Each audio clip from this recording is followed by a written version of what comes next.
Three, two, one. Broadcasting live from the Newsmax studios, this is the Steve Malzberg Show. Be a part of the action by calling toll-free 1-877-Newsmax. That's 1-877-639-7629. Or email Steve at malzbergshow@newsmax.com. Here is Steve Malzberg.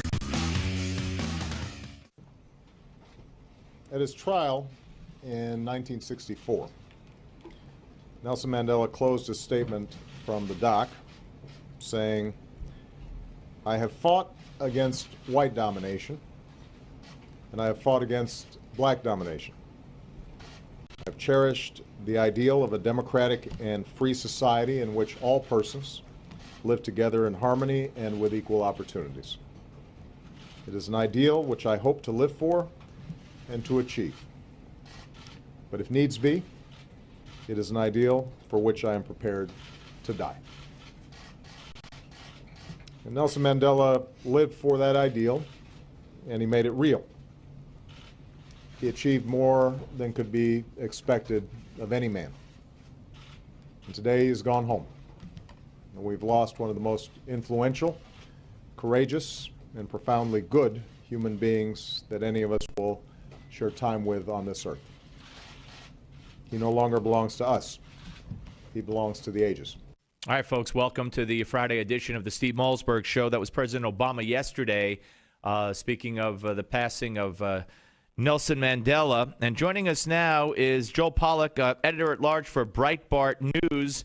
And Joel, welcome.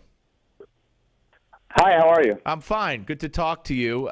Little did I know, anyway, in having read your work and seen your work over the years, that you were born in South Africa, left there at a very early age, but went back to school in South Africa. So, this you have a sense of the history. You have a sense of Nelson Mandela that certainly I, from afar, don't have.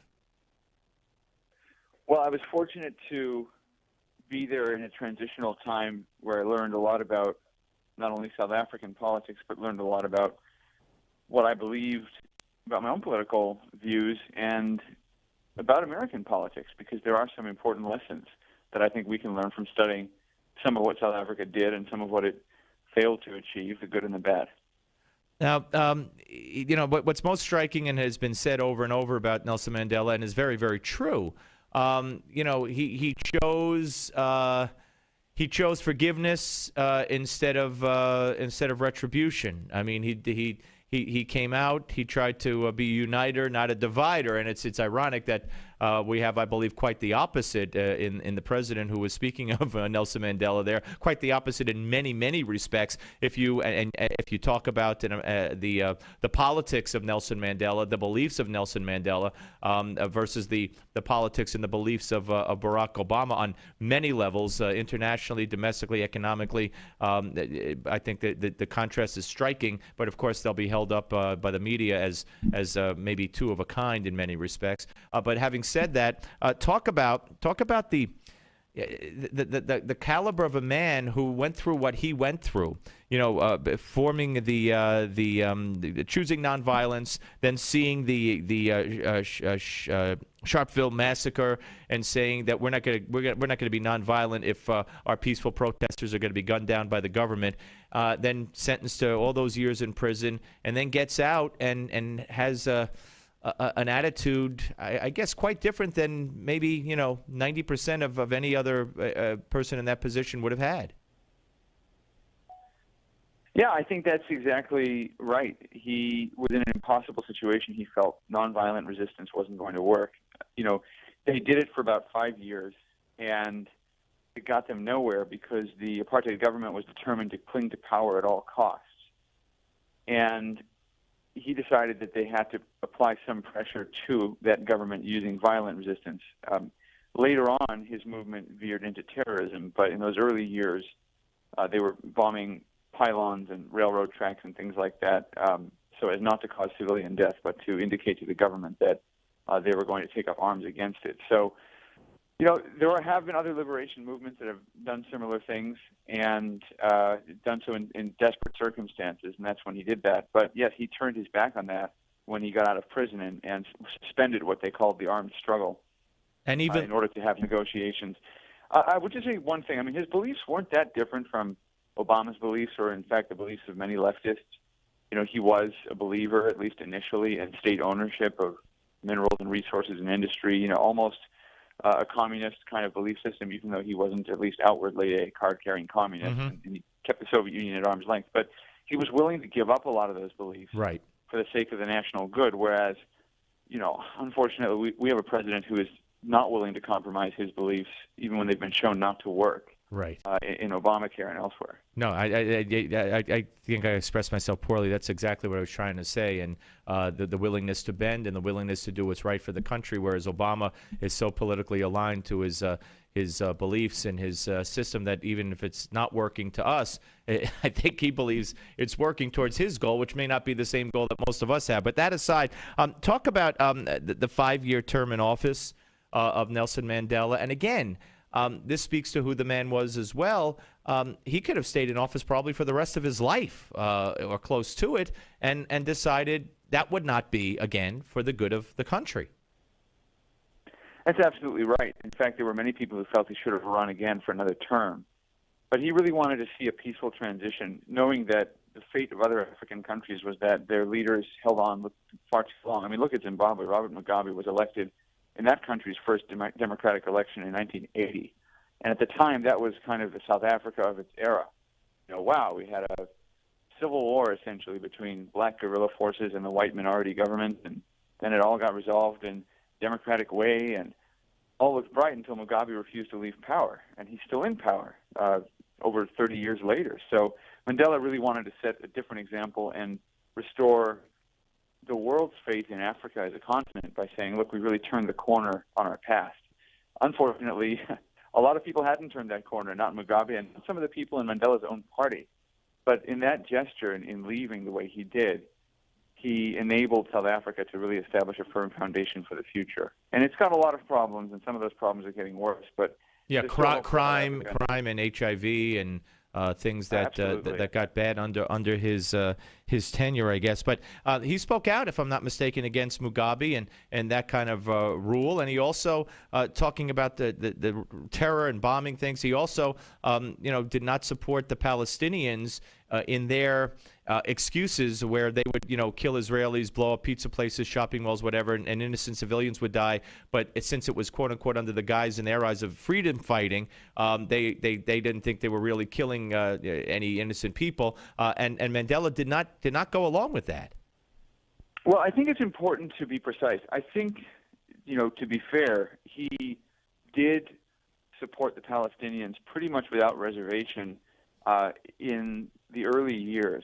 Or if it wasn't him directly, it was certainly his party did, because he was in prison for most of that Palestinian sort of revival under Yasser Arafat. But once the peace process started between Palestinians and the Israeli government in the 1990s, and Mandela was president of South Africa, he wanted that peace process to succeed, and so he discouraged the Palestinians from using terrorism. And certainly on a philosophical level, he rejected the arguments Palestinians were using to justify terrorism. And Mandela said, no, justice is blind. Justice applies to everyone equally. You don't get to claim that you have the right to kill other people just because you think you're the weaker side in a conflict. Yeah.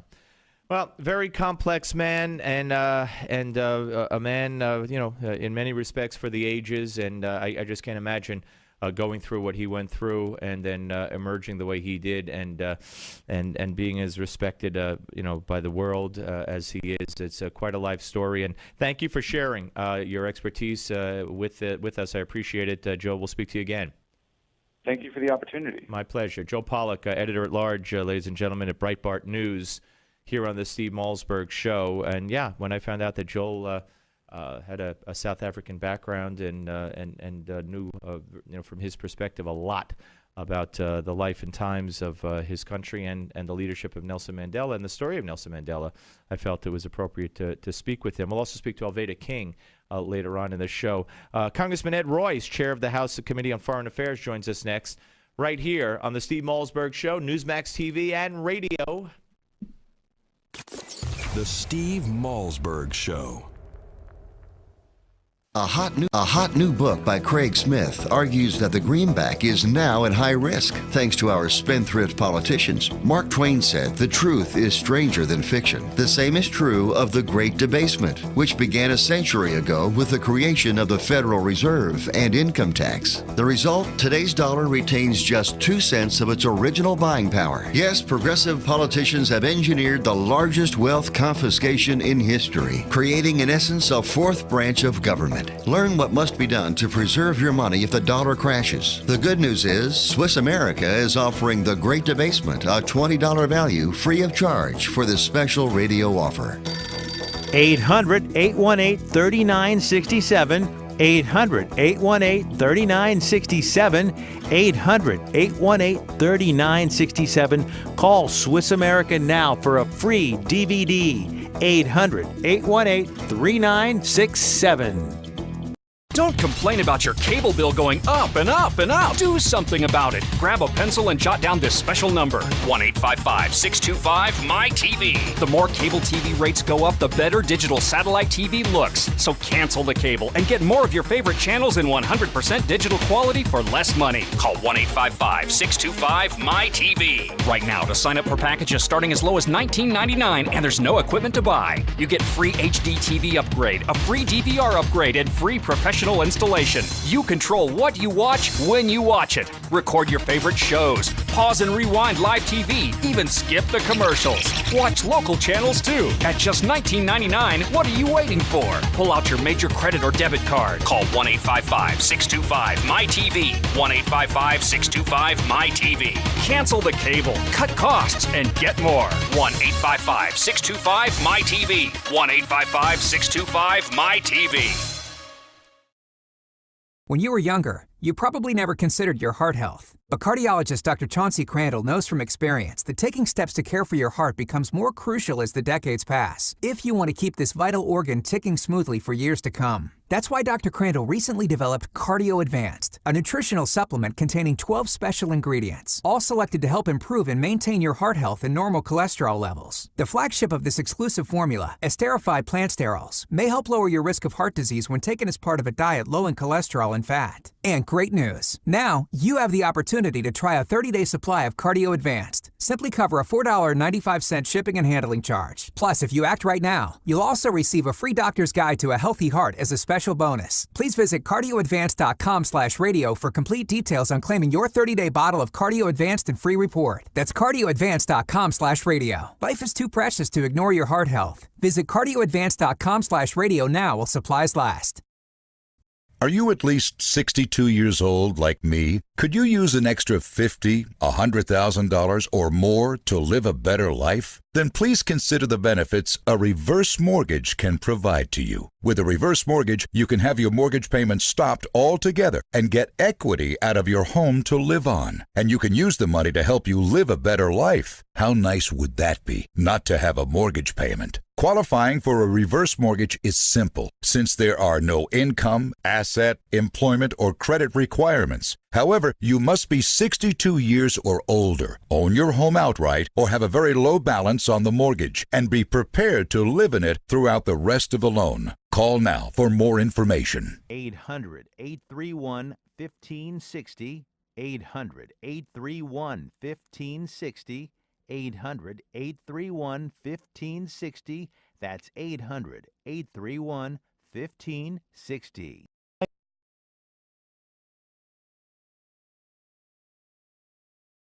Do you owe the IRS? Do you have unfiled tax returns? Have you received a wage garnishment or bank levy? Maybe a lien has been filed against you. OMG Tax can help you with all your IRS tax problems. Don't wait another second. Take action now. Call my team at OMG Tax. Honest and professional, we don't make false promises. If you owe back taxes, or if the IRS is garnishing your paycheck, you need help now. OMG Tax can help you get your life back to normal. If you're serious IRS take your next paycheck, stop waiting and call our team at OMG Tax. OMG Tax has a straightforward, no-nonsense approach and has helped many Americans resolve their IRS nightmare. Call OMG Tax now. Call 1-800-255-6485. That's 1-800-255-6485. 800-255-6485. Meet John and Nancy. Like many people, John and Nancy have spent their whole lives working hard, saving their money and investing wisely, knowing that it would pay off in the end. But the reality is, today's world is not the same as it was. John and Nancy's stocks have taken them on a serious roller coaster ride, and it's all but destroyed their retirement funds.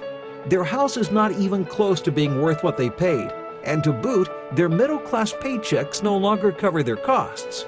All that hard work and smart investing has gotten them nowhere. In fact, they are no longer thinking about when they will retire, they're wondering if they'll retire. Then one day, John and Nancy heard about a man named Tom Hutchison, a veteran of Wall Street for over 2 decades. Tom noticed that the wealthy invested differently than normal people, and their methods seemed to be a secret they didn't want to share. So Tom left his job, compiled the strategies, and published them in the controversial book, Powerful Secrets to Achieve Superior Returns. John and Nancy immediately picked up a copy, began investing, and never looked back. Thanks to Powerful Secrets, John and Nancy now have investments that pay up to 20% a year. They learned about unique tax-advantaged investments, and their favorite chapter revealed a strategy that anyone can use to turn $50,000 into $1 million. Now, John and Nancy have control of their financial future in this new reality, and they have peace of mind about their investments that they never had before. Best of all, they are back on track to a secure retirement. To get your free copy of the book, Powerful Secrets to Achieve Superior Returns, simply visit www.myfinancialage.org. If you are successful at what you do, whether you're a doctor, a lawyer, a business owner, or you have a great career, you understand the concept of protecting yourself. Well, are you protecting yourself, your family, and your assets with quality term life insurance? Consider these possible rates. A man age 45, non-tobacco user could obtain $1 million of coverage for as little as $75 a month, and this rate is fixed for the next 10 years. We specialize in policies of $500,000 and above. A man age 50, non-tobacco user may be able to obtain $500,000 of coverage for as little as $115 a month. And this rate is fixed for the next 20 years. We have great rates for smokers too. Call the Term Lifeline now. 800-430-1309, 800-430-1309, 800-430-1309.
Iran gets to keep, their centrifuges spinning, 18,000 of them. Yeah. Well, what do you think? I mean, first of all, we were told, the whole fairy tale, how at the UN, the president wanted to shake the new president of Iran's hand. That didn't work out, so he called him in his limo, and then they arranged these talks, and Kerry immediately said, I think we could get something done in a matter of weeks, and everybody's scratching their head. It turns out they've been talking for a year. We released, reportedly, a top Iranian scientist, yet we got nothing when it came to our 3 prisoners. If they were even brought up by our side, who knows?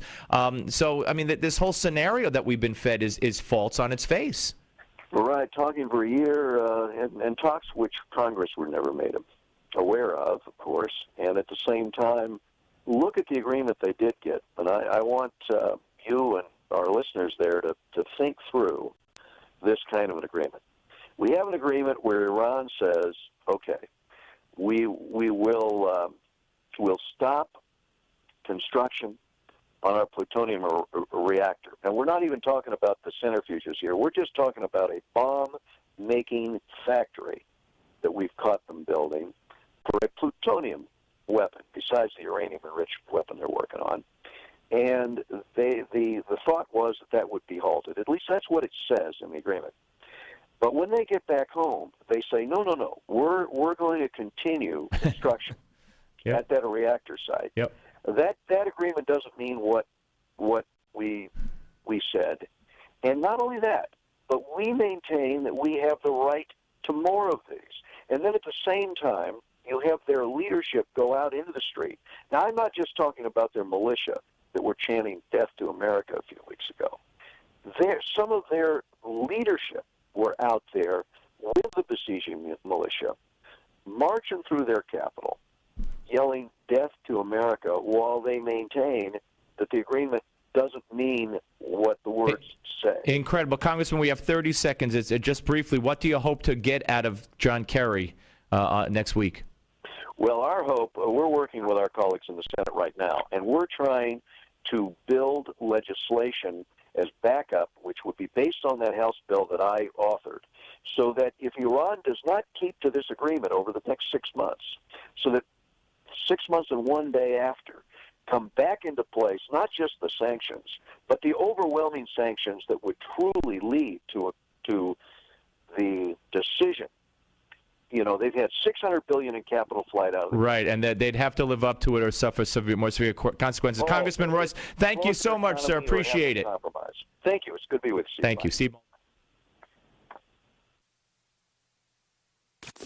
The Steve Malzberg Show. Do you owe the IRS? Do you have unfiled tax returns? Have you received a wage garnishment or bank levy? Maybe a lien has been filed against you. OMG Tax can help you with all your IRS tax problems. Don't wait another second. Take action now. Call my team at OMG Tax. Honest and professional, we don't make false promises. If you owe back taxes, or if the IRS is garnishing your paycheck, you need help now. OMG Tax can help you get your life back to normal. If you're serious about handling your tax matter, call OMG Tax now and get the peace of mind you deserve. Don't let the IRS take your next paycheck. Stop waiting and call our team at OMG Tax. OMG Tax has a straightforward, no-nonsense approach and has helped many Americans resolve their IRS nightmare. Call OMG Tax now. Call 1-800-255-6485. That's 1-800-255-6485. 800-255-6485. Meet John and Nancy. Like many people, John and Nancy have spent their whole lives working hard, saving their money and investing wisely, knowing that it would pay off in the end. But the reality is, today's world is not the same as it was. John and Nancy's stocks have taken them on a serious roller coaster ride, and it's all but destroyed their retirement funds. Their house is not even close to being worth what they paid, and to boot, their middle-class paychecks no longer cover their costs. All that hard work and smart investing has gotten them nowhere. In fact, they are no longer thinking about when they will retire, they're wondering if they'll retire. Then one day, John and Nancy heard about a man named Tom Hutchison, a veteran of Wall Street for over 2 decades. Tom noticed that the wealthy invested differently than normal people, and their methods seemed to be a secret they didn't want to share. So Tom left his job, compiled the strategies, and published them in the controversial book, Powerful Secrets to Achieve Superior Returns. John and Nancy immediately picked up a copy, began investing, and never looked back. Thanks to Powerful Secrets, John and Nancy now have investments that pay up to 20% a year. They learned about unique tax-advantaged investments, and their favorite chapter revealed a strategy that anyone can use to turn $50,000 into $1 million. Now, John and Nancy have control of their financial future in this new reality, and they have peace of mind about their investments that they never had before. Best of all, they are back on track to a secure retirement. To get your free copy of the book, Powerful Secrets to Achieve Superior Returns, simply visit www.myfinancialage.org. If you are successful at what you do, whether you're a doctor, a lawyer, a business owner, or you have a great career, you understand the concept of protecting yourself. Well, are you protecting yourself, your family, and your assets with quality term life insurance? Consider these possible rates. A man age 45, non-tobacco user could obtain $1 million of coverage for as little as $75 a month, and this rate is fixed for the next 10 years. We specialize in policies of $500,000 and above. A man age 50, non-tobacco user may be able to obtain $500,000 of coverage for as little as $115 a month. And this rate is fixed for the next 20 years. We have great rates for smokers too. Call the Term Lifeline now. 800-430-1309, 800-430-1309, 800-430-1309.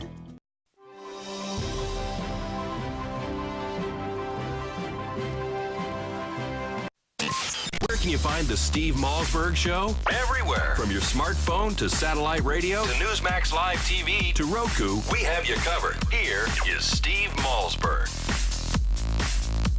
And welcome back, ladies and gentlemen, to the Steve Malzberg Show.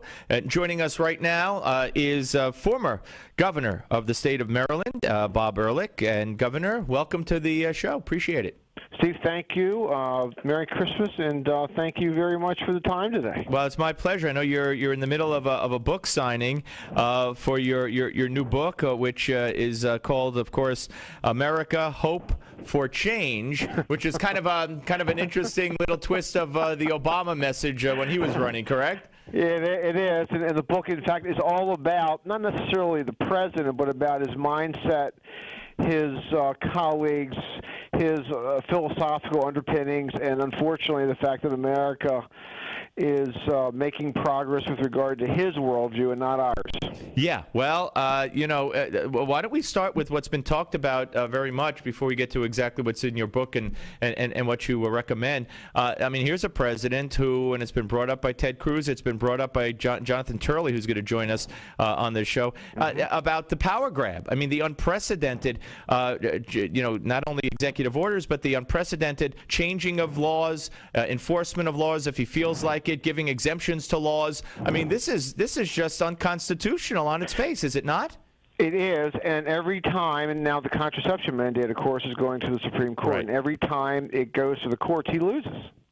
So people, wherever I go on the book tour now, and people come up to me, it's unconstitutional, and I say, yeah, we're winning that one. I get it. The courts hand him a defeat regularly, and I think he'll lose the religious liberty issue here in the Supreme Court as well. But the problem is, because we don't have the Senate, because Harry Reid's majority leader, and because we're on the presidency, incrementally, they're winning with regard to our culture and our economy. And this sort of hyper-progressivism, I call it progressivism on steroids, the European social democrat model brought to this country, and they're doing it. And by the way, that's also the reason for the nuclear option.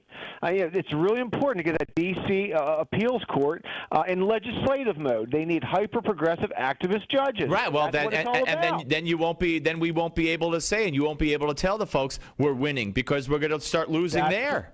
Exactly.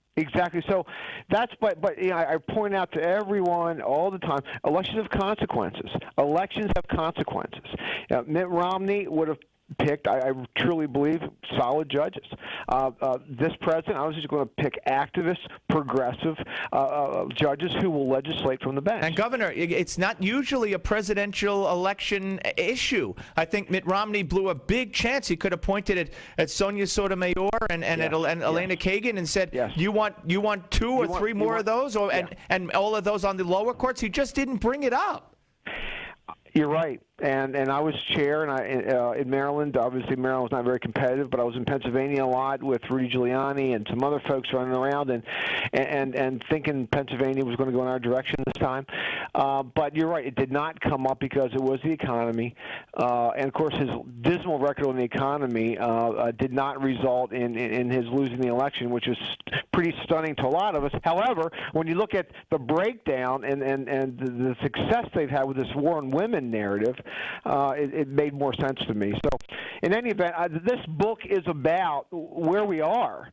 And I am an optimist by nature. I am an optimist with regard to our country. We can stop this, and that's the reason I wrote the book. Well, to get people to understand where we are and what we need to do about it. Well, economically, specifically, Governor, and you know, in your time as a governor, first Republican governor in the state of Maryland in 36 years, and you with your pro-growth economic policies, you turned that state around, creating 100,000 new jobs, turning deficits into surpluses, and here we have the president. Yesterday, all of a sudden, bringing back what he ran with, and class warfare. It's always their first option. Always. Yep. Divide and conquer. Works. It's a class envy. And Steve, I got to tell you that the bottom line to what's happening in this country is Barack Obama's made dependency cool again. And when you look at Social Security disability claims quadrupling, you look at 49 million people with food stamps. You look now, and we're revisiting the issue of 99 weeks unemployment and increasing that. You look at the nature of government and the whole Obamacare. It's dependence. Now, people ask me, Bob, what are you going to do about it? I point out in the book, it doesn't necessarily have to be that way, and young people don't necessarily have to be excited about it. Ronald Reagan made dependency uncool. Nobody thought he could do it. The press said he was old, out of touch, sleeping all the time. Well, guess what? He made individualism and freedom and opportunity. He made that cool. Right. We're talking. We can do it. We're talking to Governor Bob Ehrlich, former Maryland governor. Is the author of a great new book, America: Hope for Change. But Governor, the difference in Reagan and Obama in that regard, of course, we could spend all day talking about the differences, is that Obama is helping, and I believe purposely, creating economic policies and regulations and the whole scenario for increased dependency on government. He's ruining and wrecking our economy. He's making people become dependent on government. Well, I think people. I understand your point, and I agree with most of it. But at some point, people. He's not making. Well, he's creating the climate. Let's put it that way. I agree. Yeah. I think that's the appropriate way to put it. But again, to be fair to him, he's never been anything other than a hyper-progressive. There was his voting record in the state legislature. It was his voting record in the Senate of the United States. It was his platform both times he ran. It is his rhetoric. It's his associates. It is him. So he never tried to be anything other. And the point I make in the book is this is not your father's liberalism. It's not your father's labor movement. It's not Hubert Humphrey or JFK. This is a hyper brand of progressivism. They're serious about the regulatory state and taking freedom away, and they're doing it every day. I couldn't agree with you more. You brought up, talking about going forward here, John Boehner, if I'm correct, you served in the House, correct, sir? I did. Yes, well, John Boehner brought up the other day, or yesterday, how, I guess it was in response to a question. They found out that Republicans are getting, schooled in how to better deal with women, be more sensitive when talking to women or about women, and he, instead of saying, which, to me, the answer would have been, well, women in many respects, we need to be more sensitive, which led to this, and it's going to lead to more of this. He left himself wide open. Here's Dana Bash talking to Eric Cantor, and this is cut 19, Adam. Give a listen to this. Do you not know how to talk to women, sir? Well, we have any number of Republican women in our conference who are real leaders on all kinds of issues. But is there a problem with men in the Republican Party, your rank and file, who don't know how to communicate to reach female voters? It is our policies that are going to appeal to both female and male voters. But they haven't. You know, I got to tell you, you know, you're on the defensive, and when you're on the defensive, you're losing. That's all. It put him in this position, which it looked like he had no idea this was coming. He didn't know what she was talking about, and that's how Republicans operate. I don't get Boehner. I don't get Cantor. I don't get them getting the message out. They conceded the war on women. They conceded waving the white flag in the budget shutdown and the debt ceiling and saying we surrender. I don't get them. Well, here is. I love Eric, so he was. I feel sorry for him. Yeah, I know. He's a really great leader of our party. Here's the deal, though. I mean, part of it we can blame the media. Part of it is our fault, and part of it is when we do dumb things. And you just point out when we perform where we follow stupid tactics. When we have one of our members shout out and interrupt the president in the State of the Union.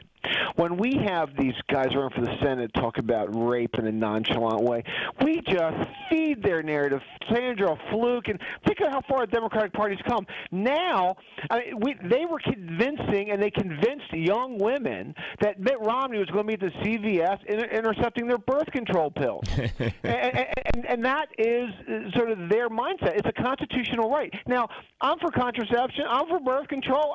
I just don't think it's a constitutional right. I don't think I should have to pay for it. Now, we have to articulate things in the course of hotly contested elections. Right, but we also have to fight back against the media. Because Reagan did it. So you're right. You're absolutely correct. Because when Mitt Romney touts how he was trying to find a woman and said, I asked for a folder full of women, and they turned that into a negative, you got to fight back and say, are you kidding me? Right, you got to say, what the heck is wrong with you people? But Republicans don't do that. Well, we did a lot. I've done it a bunch. You got to yell out sometimes. Ronald Reagan was laid back, but remember the New Hampshire primary? Absolutely, I paid for this microphone. Absolutely. I mean, sometimes you just have to lose it. I got to give you one more. We're talking to Governor Bob Ehrlich.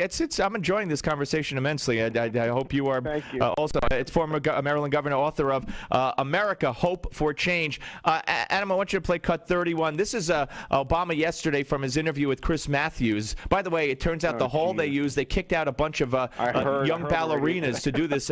Unbelievable. But here, listen to this. This is about the IRS. The IRS scandal comes up here in passing almost. He asked him about management style. And give a listen to cut 31.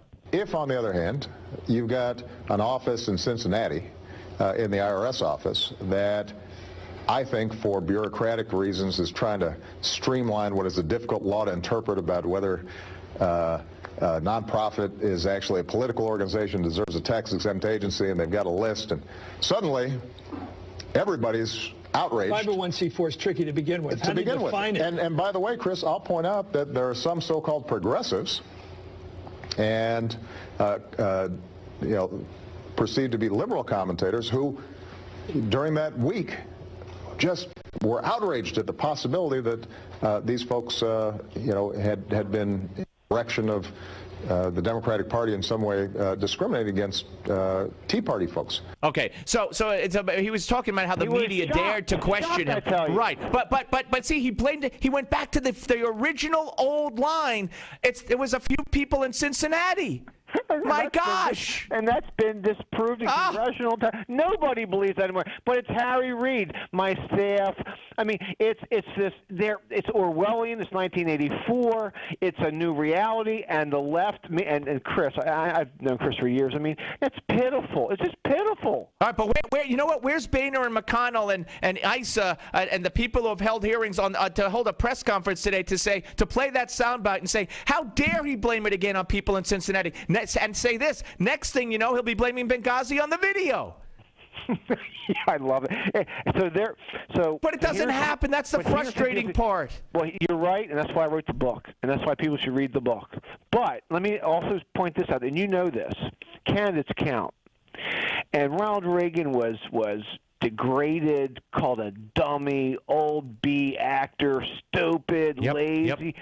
Well, guess what? And out of touch. And young people liked him. And he was pro-life. And he beat them. And he beat them at their own game. Yep. So it can be done. Oh, absolutely. It can be done. And listen, President Reagan wasn't perfect. Listen, saying, it can be done. I want you to come back. I wish you best of luck with the book. We'll talk again after the holidays, I hope. And if you're ever in the city, we'll have you up here live. And we could, analyze the elections going forward and we'll be the up strategies. In the city soon, and thank you for the time. Good. My pleasure, Governor. Take care. Bye-bye. Governor Bob Ehrlich, ladies and gentlemen, former Maryland governor, and the book, America, Hope for Change. I like that. That should actually be the campaign slogan for the next Republican nominee. Hope for change. Anyway, all right.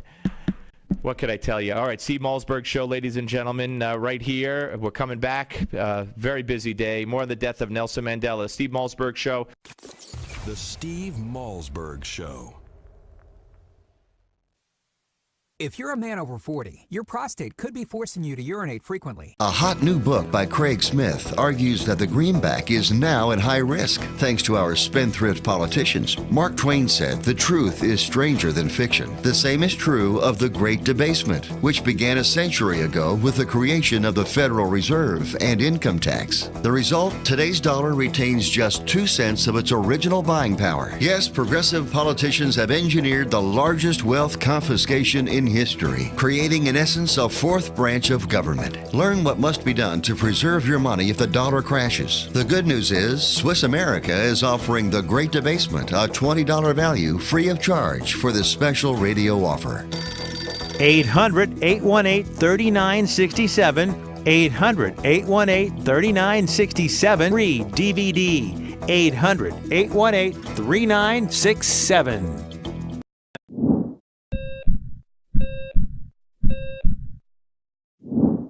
We're in the midst of an obesity epidemic, and I'm not surprised. The statistics on obesity mirror an increasing trend of eating out or ordering in. In fact, some people dine out every night, but eating in restaurants is one of the biggest enemies of your heart.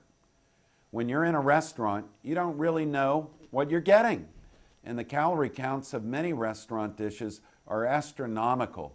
In fact, some single dishes contain more calories than a diet of hamburgers, French fries, and shakes constitutes a fast lane to the emergency room. If you really want to help your heart, get in the habit of cooking simple meals at a restaurant. Choose the best fruit in season.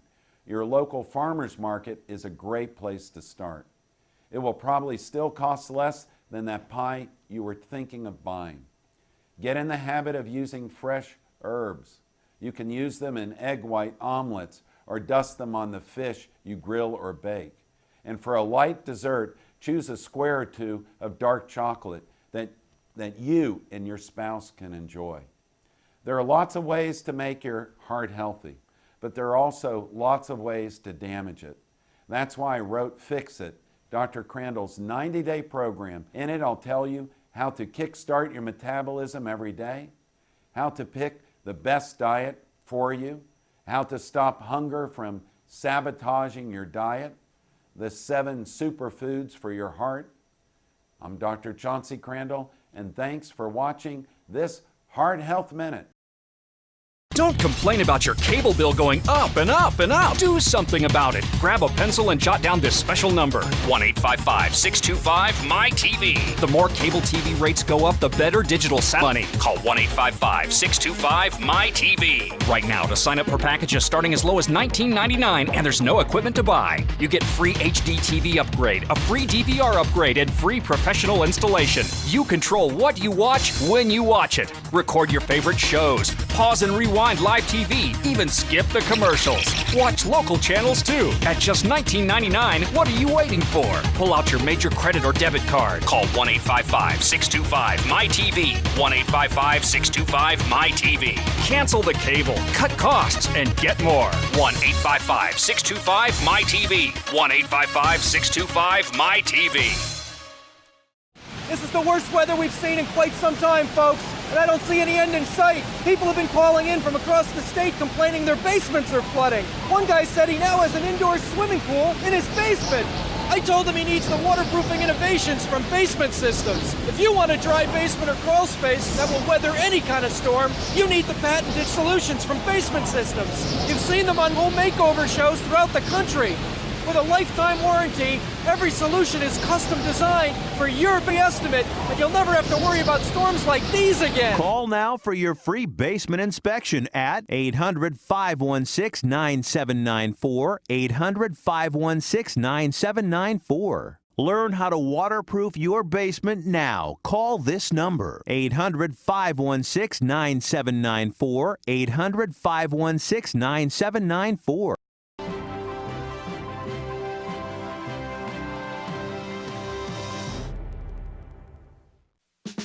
Get off the sidelines and be a part of the show. Call Steve toll-free at 1-877-NEWSMAX. That's 1-877-639-7629. Here is Steve Malzberg.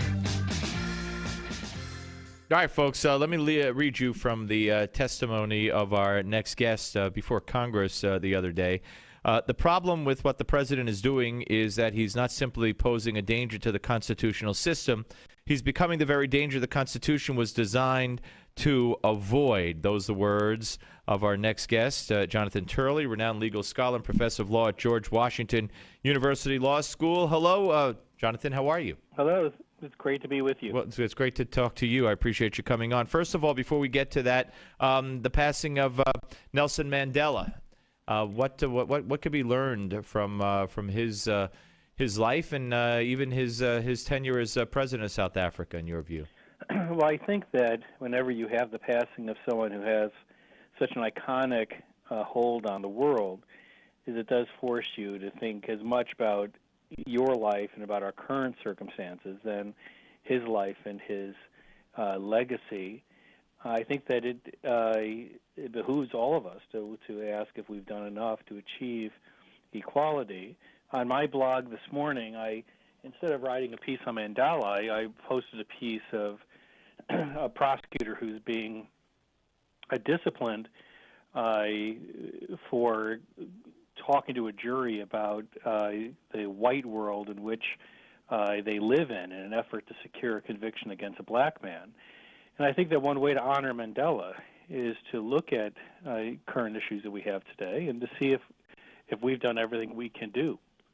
And anything that Barack Obama, in your view, could, here's a guy in Mandela who one of the most striking things about his life is that he only sought one term as president. He only served one term as president when he could have probably gone on for many, many terms and could have gone in a completely different way, could have become the dictator of South Africa, but did not feel that was the direction that his people should go in and his country should go in, so he left. He did. And the interesting thing about Barack Obama is that I don't believe that he naturally wants to exercise authoritarian power. I think that the problem with Obama is that he's never been someone who's been motivated as much by principles as he has been by programs. I come from Illinois, and I think that he clearly and has demonstrated a deep desire to achieve social justice. But what he lacks, in my view, is a concern over the implications of the powers that he has acquired in achieving what he considers, and many consider, to be noble goals. Yeah, and we could take the quote of "it's for the greater good," and we could tie that into very nefarious people with very nefarious motives and very horrendous results over the course of history. But it seems like even some of the supporters of Barack Obama, when it comes to, for instance, the healthcare lie, they excuse it because they say, well, it's the only way he could have gotten that bill passed, and everybody needs healthcare, so the ends justify the means. That scares me to the core, if in fact that's what he did purposely. Well, I think that there was a bait and switch in the healthcare law. While I supported some reform of healthcare, particularly for those that simply had none and were ending up in emergency rooms, I testified earlier that I considered the law itself to be unconstitutional due to the federalism problems. But that is an example of a worthy goal that was achieved by less than worthy means. But I think that we're talking about something far more significant. And one of the things that I appreciated in the hearing this week is that you heard Republicans who, for the first time, admitted that this was a problem that began under George W. Bush and that Bush violated the Constitution, and it has grown under Barack Obama. But what we have emerging is a system that is very, very different from the one that the framers created. And in my view, it is very, very dangerous. We have the emergence of what is often called an imperial presidency, something that we have resisted for generations. Well, how do you stop? And we only have a minute and a half left, so it might not do it justice, Professor, but how do you stop Barack Obama from selectively enforcing laws and changing parts of laws unilaterally and getting away with it? Who could stop him? Well, the proposal that I gave Congress was that one way to do it is to get access to the courts. This administration has been very successful in blocking challenges to actions that were viewed as unconstitutional.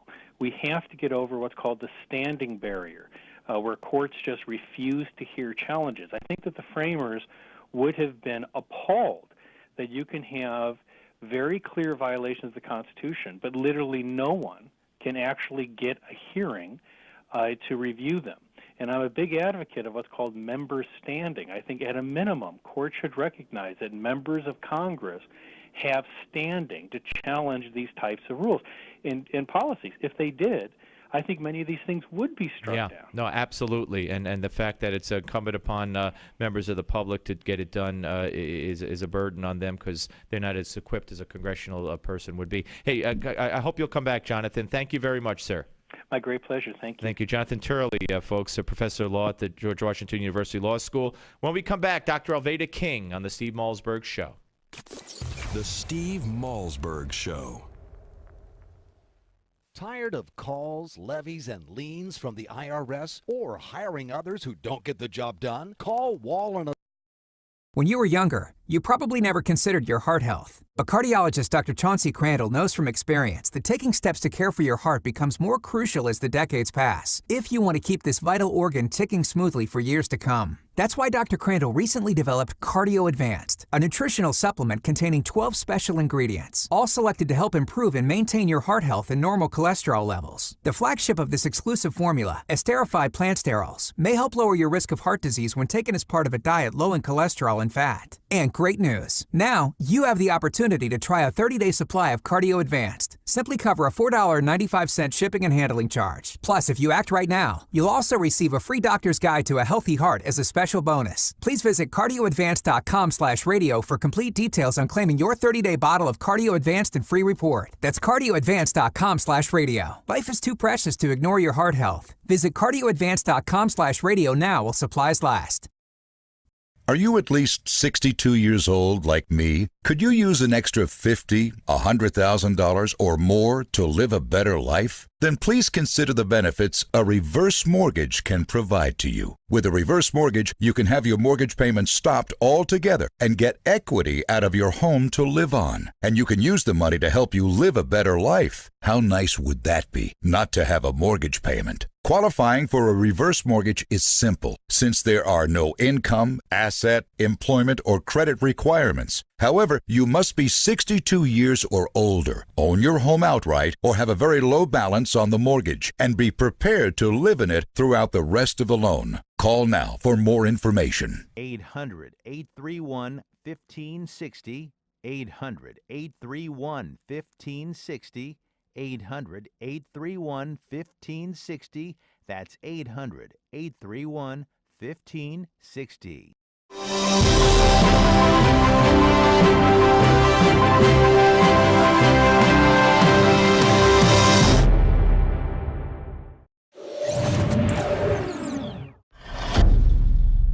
Hello and welcome to your Newsmax Now update. I'm John Bachman. South Africa's president, Jacob Zuma, says Nelson Mandela will be buried on December 15th as the world mourns the loss of an iconic anti-apartheid leader. Zuma said Friday that a memorial service for Mandela will be held in Johannesburg at a stadium after the nation completes a mourning process that's going to last for about 10 days. We'll always love Madiba for teaching us that it is possible to overcome hatred and anger. Mandela passed away at 8:50 p.m. Thursday, surrounded by his family. Also, traditional South African leaders will soon gather for a ceremony called the Closing of the Eyes. Mandela's body will lie in state at government buildings in Pretoria starting on December the 11th. This coming Sunday will be a national day of prayer and reflection on Mandela's life, and he will be missed. Here in the U.S., powerful winter storms continue to wreak havoc across the country, dumping nearly 30 inches of snow on parts of Idaho, Wyoming, and Colorado. The storm is expected to bring Arctic air to the southern plains. In fact, it already has. Wide-ranging areas from Texas to the Ozarks will see temperatures below freezing in a mix of sleet and freezing rain. That's going to continue. Now, the storm will dump snow on parts of northern California as well. Utility companies are scrambling now to avoid huge power outages as millions along the storm's path could go dark. An ice storm is absolutely our worst situation. Now, the storm is going to move out through the Ohio Valley and into the southeast, as well as Pennsylvania and western New York. They could see snow before the weekend is over. And by early Monday, the storm will make its way on up into Canada. Good riddance there. An American teacher was shot to death in Benghazi, Libya, while he was jogging on Thursday. Smith was jogging near the compound where U.S. Ambassador Chris Stevens and 3 other Americans were killed by Islamic militants in September 2012. Ronald Thomas Smith, a Texas native, taught chemistry at Benghazi's international school. No one has claimed responsibility for the teacher's murder, but suspicion is likely to fall on Islamic militants that have been active in the city. Smith was one of 4 people killed in Benghazi today. The other 3 were military personnel. So Benghazi, still a hot spot there. Well, the unemployment rate has fallen to a 5-year low, a stronger economic picture than was expected for the month of November. But that data has many speculating that the Federal Reserve will also begin easing its stimulus efforts sooner rather than later. The numbers also suggest that a once anemic economy is finally picking up, but experts are quick to point out those numbers may be inflated due to hundreds of thousands of federal employees returning to work at the government since that shutdown back in October. And coming up next in our Newsmax Now update, more trouble for those whales trapped in the Everglades. We'll take you to the rescue effort next. Plus, a Newsmax exclusive with Andrew Young on Nelson Mandela. Do you owe the IRS? Do you have unfiled tax returns? Have you received a wage garnishment or bank levy? Maybe a lien has been filed against you. OMG Tax can help you with all your IRS tax problems. Don't wait another second. Take action now. Call my team at OMG Tax. Honest and professional, we don't make false promises. If you owe back taxes, or if the IRS is garnishing your paycheck, you need help now. OMG Tax can help you get your life back to normal. If you're serious about handling your tax matter, call OMG Tax now and get the peace of mind you deserve. Don't let the IRS take your next paycheck. Stop waiting and call our team at OMG Tax. OMG Tax has a straightforward, no-nonsense approach and has helped many Americans resolve their IRS nightmare. Call OMG Tax now. Call 1-800-255-6485. That's 1-800-255-6485. 800-255-6485. Hi, this is Mike Reagan.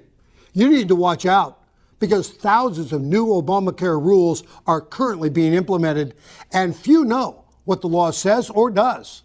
Listen to what Senator Max Baucus, one of the authors of the Obamacare law, recently said. I tell you, I just see a huge train wreck coming down, and I don't see any results yet. I just see a huge train wreck. He's right. So protect yourself from this train wreck. Get the #1 bestseller, the Obamacare Survival Guide. Newsmax says it's the best guide to the new law. Join more than 500,000 Americans who have their copy. Get the Obamacare Survival Guide at bookstores everywhere. Or get our special $4.95 offer and save $15 off the cover price by going now to Obamacare911.com. That's Obamacare911.com. That's Obamacare911.com. A group of 35 stranded pilot whales continue to move into deeper water in Florida's Everglades National Park. They continue their movement, and that means the whales may defy the odds and reach their normal deep ocean range. The whales have been stranded in a remote area of the park that's 20 miles from the waters that are really deep enough for them to swim. A NOAA official says that 11 whales have been found dead and 5 others remain unaccounted for. And civil rights leader and former UN Ambassador Andrew Young reflects on Nelson Mandela's enduring legacy, saying that the anti-apartheid leader was a free spirit, even when he was in jail.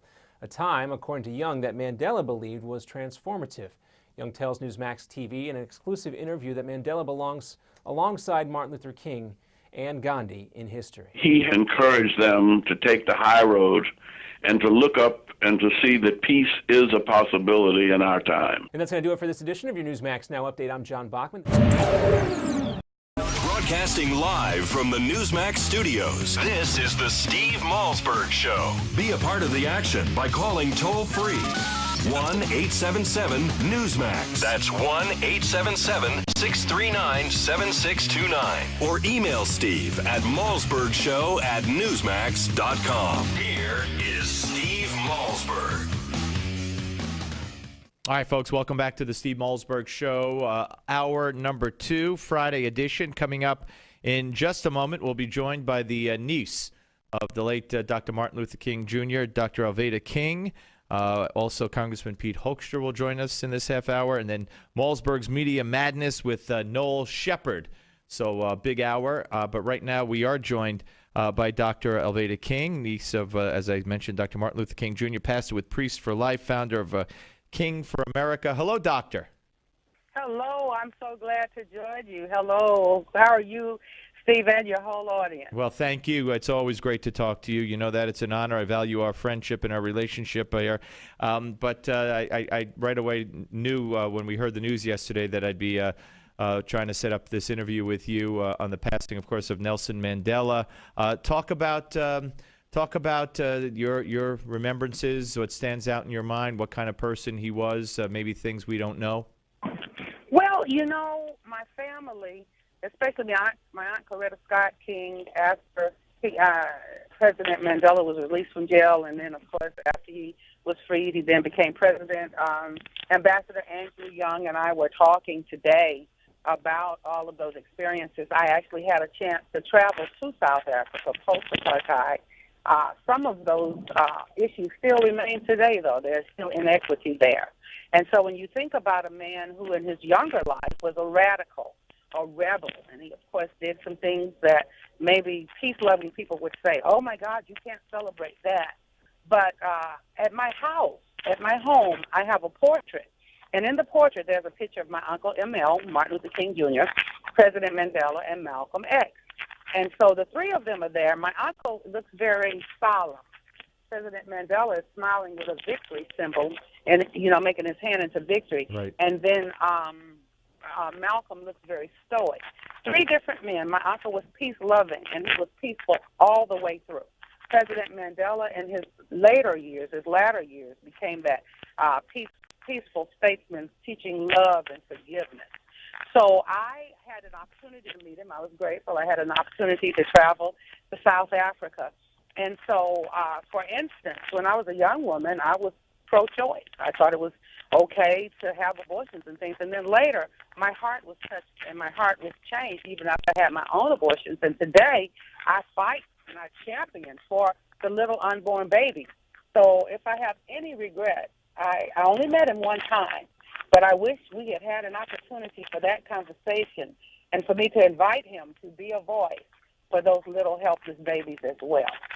And it's interesting, you know, the fact that, as you mentioned, after choosing peaceful protests to protest the apartheid in South Africa, and then the tragic slaughter of many of those peaceful protesters, he did, or his group, the ANC, did turn to violence. In fact, he remained on the terror watch list here in the United States, it's been reported today, until 2008. But that aside, he then, once he went to prison, he came out.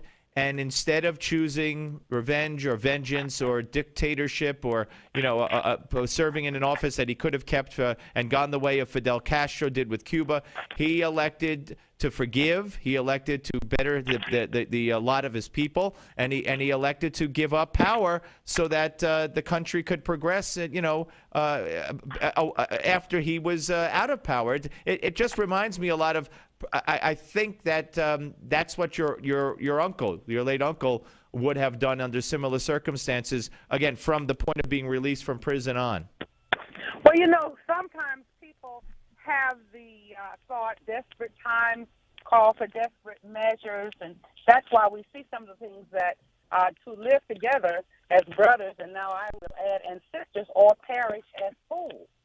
So I believe that President Mandela, towards the end of his life, of course, began to embrace that type of thinking, and I think that is well served. And I believe that he was one, as you said, who was able to forgive, and when someone forgives, then that opens the door for them to be forgiven. And I think those are some principles that we're going to have to revisit and think about. And so I encourage everyone to remember him kindly. Remember that gentle smile. Remember everything that he went through to become a humble man, going through the fire. And he certainly went through the fire. And so that's what I think about. I see the wrinkles across his forehead, but I see the gentleness of the smile. And even in that fist that he could still raise, power, speaking peace to power and power to peace or whatever, I could see some of that strength, that lion-like strength. So I believe that for those of us who have been forgiven much, we can certainly be gracious and remember a man. To me, I call him a statesman. We're talking to Dr. Oveta King, the niece of Dr. Martin Luther King Jr. She is the pastor with Priests for Life and also founder of King for America here on the Steve Malzberg Show.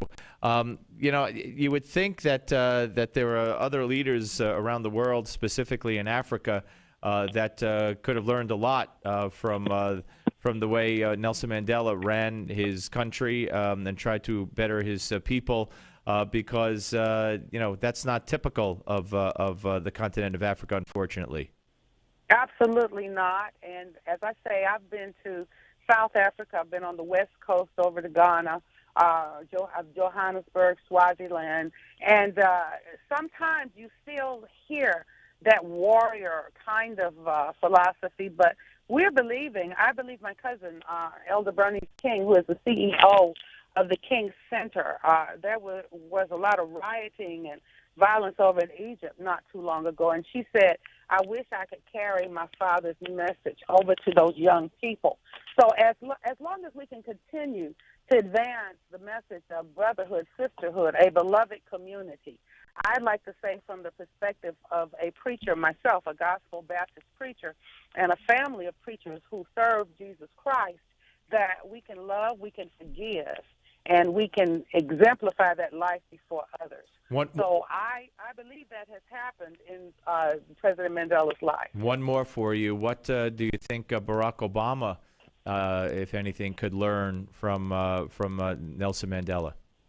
I believe that President Obama, if he would stop and take pause and look at a life of someone who had a lot of blood and war in his early years, who then learned to love and embrace and forgive, then that is a lesson for every statesman to embrace.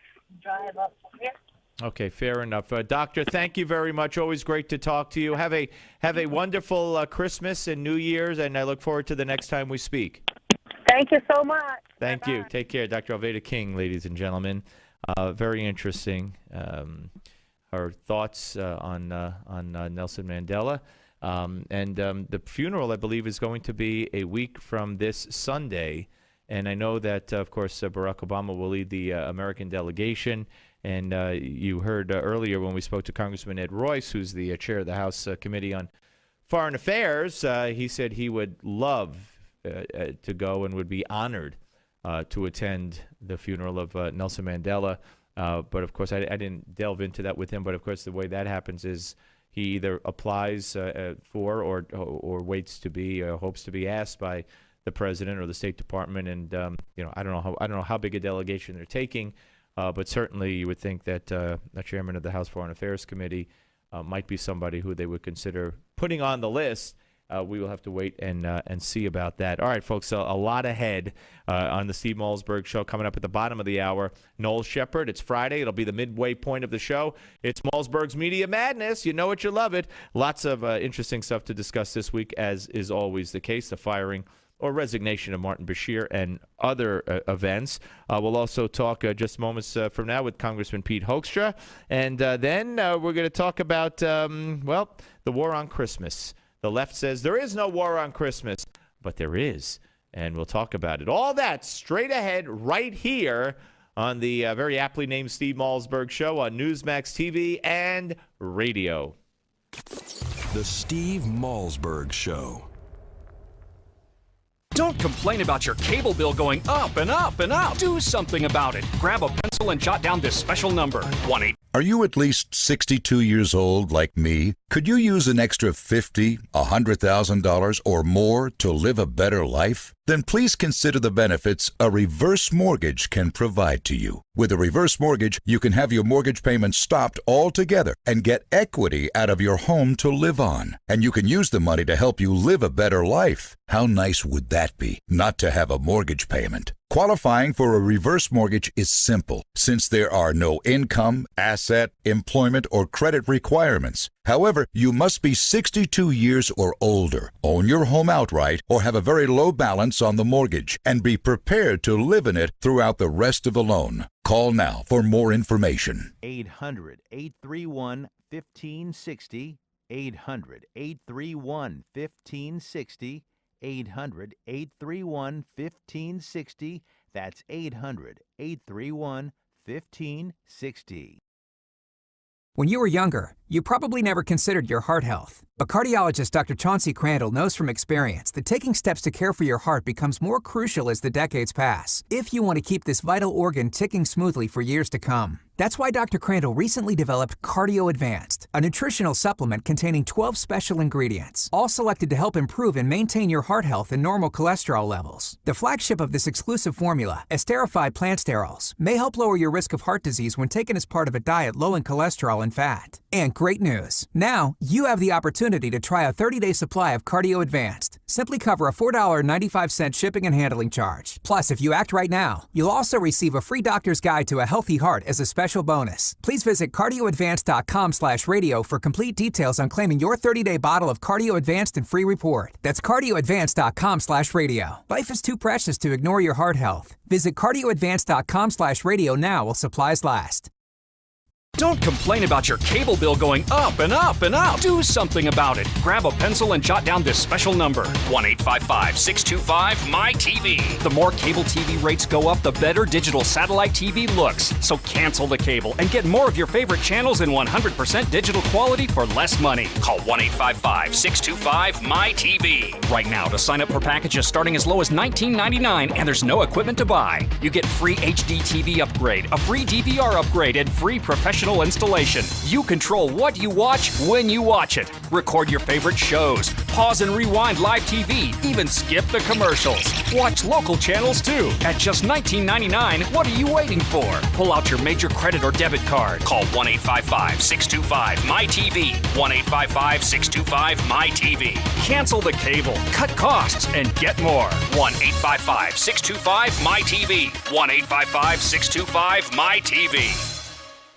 A hot new book by Craig Smith argues that the greenback is now at high risk thanks to our spendthrift politicians. Mark Twain said, "The truth is stranger than fiction." The same is true of the Great Debasement, which began a century ago with the creation of the Federal Reserve and income tax. The result, today's dollar retains just 2 cents of its original buying power. Yes, progressive politicians have engineered the largest wealth confiscation in history, creating in essence a fourth branch of government. Learn what must be done to preserve your money if the dollar crashes. The good news is Swiss America is offering the Great Debasement, a $20 value free of charge for this special radio offer. 800-818-3967. 800-818-3967. 800-818-3967. Call Swiss America now for a free DVD. 800-818-3967.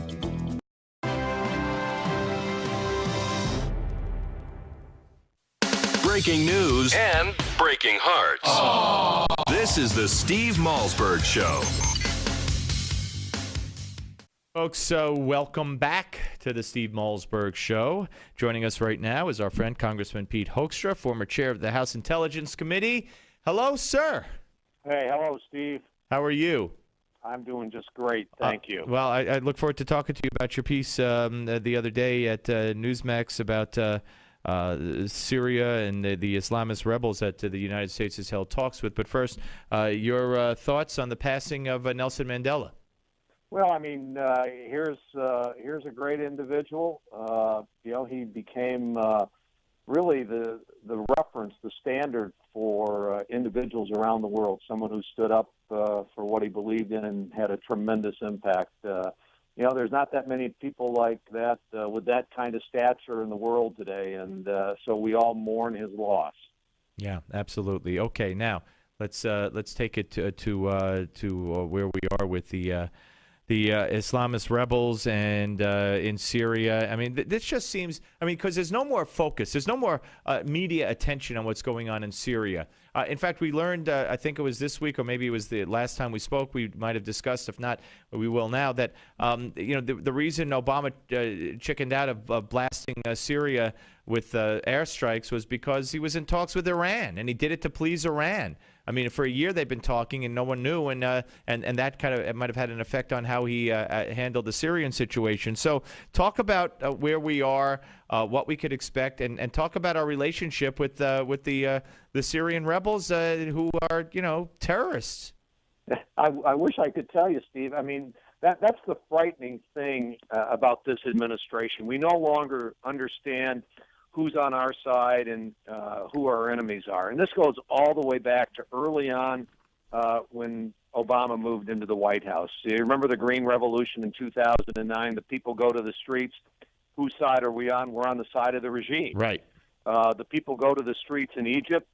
Whose side are we on? We're on the side of the Muslim Brotherhood, who's overthrowing Mubarak, someone who has been an ally for 20 to 30 years. In Afghanistan with this administration, there's always been rumors and talks about, hey, well, we're negotiating with the Taliban at the same time that they're killing American soldiers. In Libya, we ally with the jihadists and a lot of folks we don't know who ended up attacking us in Benghazi. And then this week we hear, oh, by the way, we're negotiating with the Islamists in Syria. And it's like, wait a minute, don't you understand the Islamists in Syria? They're the ones that attacked us, or their friends are the ones that attacked us in Benghazi, killed Americans. Earlier this week, probably are responsible for killing another American, and we're negotiating with you in Syria. But Congressman, this is an administration that is kissing the butt of Iran as they're killing American soldiers in Afghanistan. Yeah, and there's no outrage.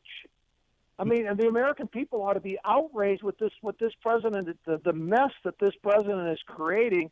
Our friends no longer trust us. We've lost Egypt. Israel, I think, is beside itself. They're alone. It appears their only ally now in the Middle East is Saudi Arabia. How does this happen? Well, the great uniter united Israel and Saudi Arabia. Not kind of what we had in mind, I guess. No, it wasn't what we had in mind at all. But and what so people say, Pete, what's the impact of this? What difference does it really make? The difference it really makes is, we now are seeing a resurgent Al Qaeda, a resurgent Islamist movement. They see America as weak.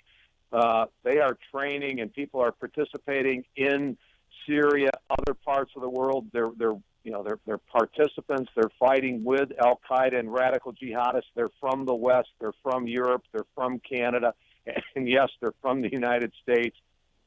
They're going to come back, and we are growing this problem. This problem is not diminishing under this president. It is growing by leaps and bounds. And we saw that on Sunday when both Mike Rogers and Dianne Feinstein. Did you see Dianne Feinstein on CNN on Sunday? Yeah, she was not happy, and it was very unlike what you would expect from her with regard to. She used the word jihadist. Yep. Well, I give her Islamists all in one sentence. I know. I guess Obama must have passed out if he was watching it. I want to move, Congressman, real quick to the Friday information dump.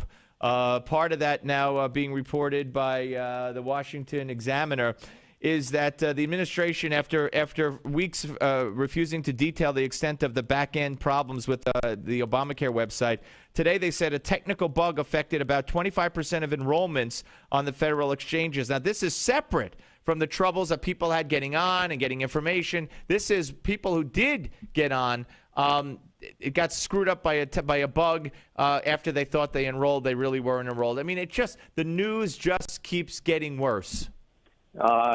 The Democrats in Congress, if there was an insurance company that was losing and misreporting 25% of its customers' information, sending it to the wrong place, sending it unsecured, they would be calling for the Securities and Exchange Commission, every federal agency to come down on that insurance company or that privately held company and put them out of business, and would have fined them. But with the federal government, it's kind of like, well, hey, these glitches happen. What's the big deal? We're working on it. We'll get it fixed soon.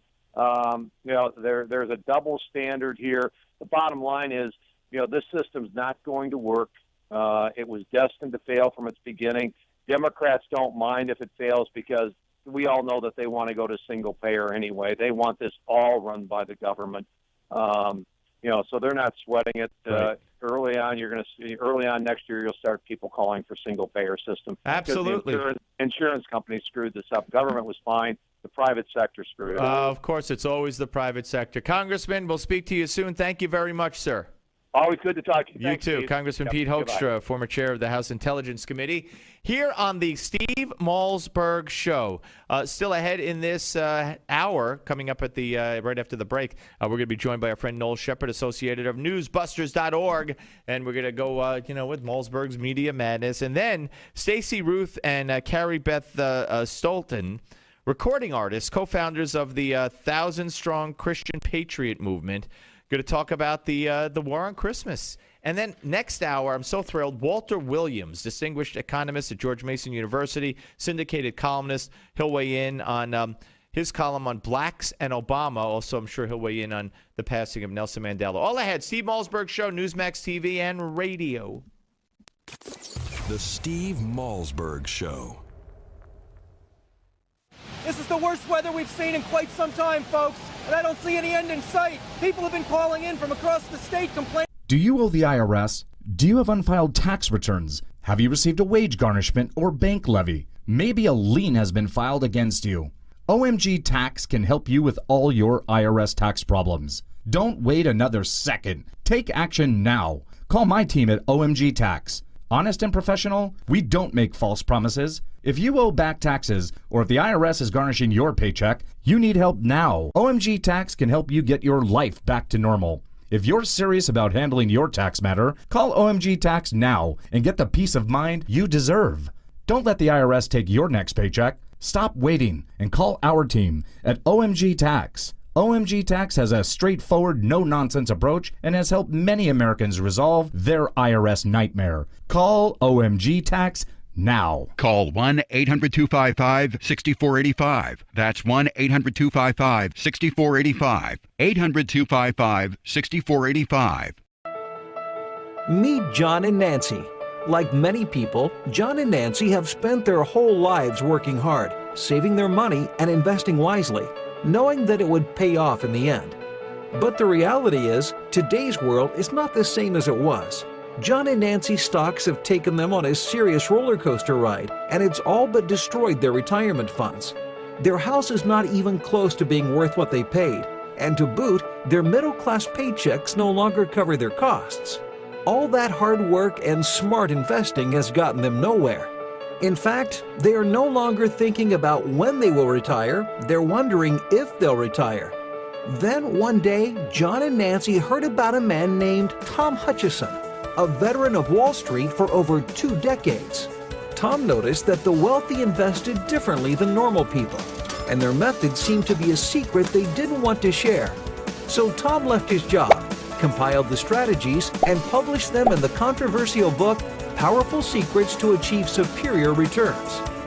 John and Nancy immediately picked up a copy, began investing, and never looked back.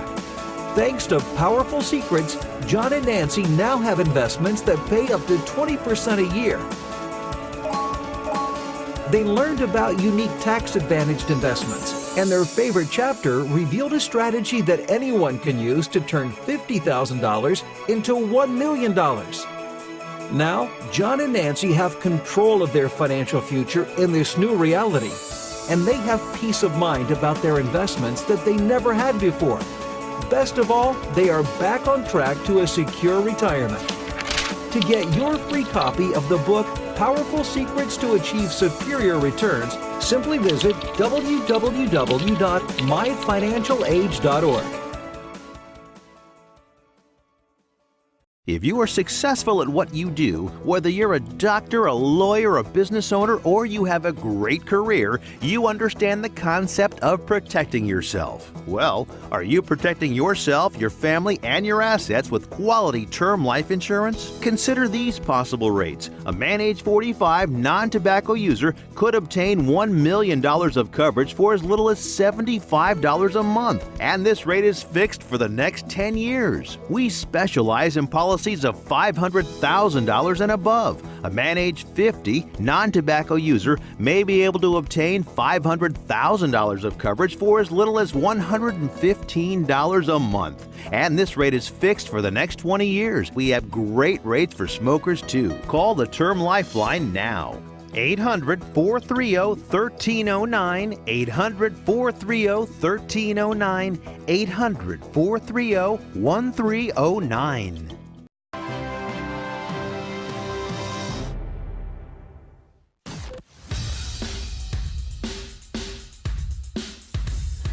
This is not your typical Screamfest talk show. No. This is the next generation of talk radio. Here is Steve Malzberg. At the White House today, President Obama gave a speech in defense of his Affordable Health Care Act. He said the whole thing is a disaster, and he's sorry he even tried. Interesting fact, did you know that the number of speeches Obama has made about affordable health care is greater than the number of people who have actually signed up for affordable health care? The president said today that despite the initial problems with the healthcare.gov website, it's working better now, and it's going to continue to improve going forward. According to the White House, 1 million people visited the website on Monday, mostly to see if they were covered for injuries suffered at Walmart on Black Friday. But All right, there you go, ladies and gentlemen. It's Jimmy Kimmel as we welcome you to Malzberg's Media Madness. And that can mean only one thing. It's time for the one and the only. Well, it will be time for the one and the only.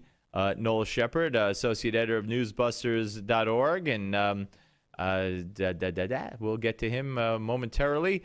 And I want to ask him about a story that's up right now on Newsbusters. Okay, we're going to do the phone. Okay.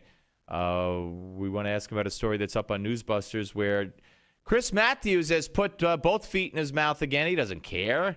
He'll be hailed as a hero and a national treasure by his boss over at MSNBC for saying that the former president, the former leader of South Africa, F.W. de Klerk, who led South Africa under apartheid and then reached out to and freed Nelson Mandela from jail. Nonetheless, he said that F.W. de Klerk was more of a patriot than Mitch McConnell is. And Mitch McConnell, of course, the minority leader of the U.S. Senate, senator from the great state of Kentucky. Are we trying to get the phone number?